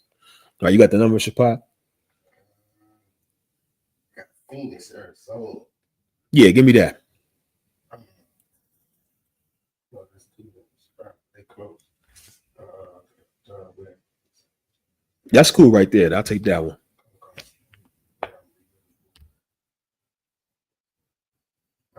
Phoenix, Arizona is 480. Zero Wolf. Here's the number that you need. 480 376 376 3298. That's the number that you need. Zero Wolf. And you call that number and they're gonna help you coordinate everything that you need to know and help you whatever you need help with. You understand? Call that number. Timothy Charles said, thank you. No sweat, brother. That's no sweat. You understand? All right, we out of here, y'all. Shalom, Israel. Until next time.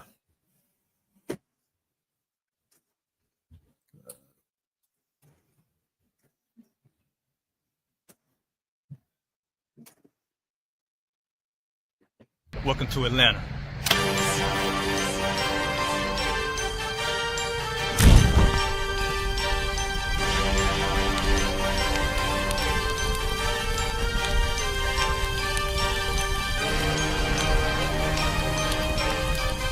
Christ, this Officer 5000, Jeremiah, the camp leader of Atlanta. Passover 2025, starting April the 9th, we got the lamb slaughter. April the 10th, we got General Muhammad's class. April the 11th, we got the black party that's gonna have the Hebrew graduation. April the 12th, in Atlanta, Georgia, the 56th annual Passover, the only Passover under Commander Junior Yahanna.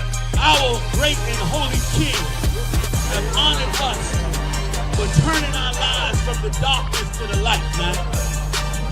There's no greater gift you can receive than to wake up to the truth and then commit your life to saving your brothers, man.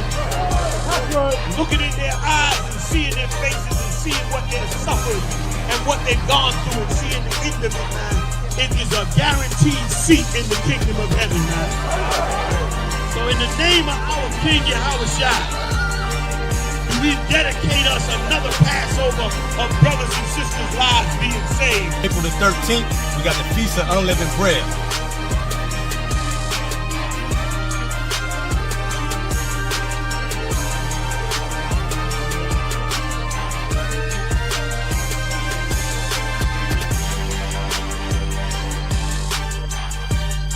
Shalom.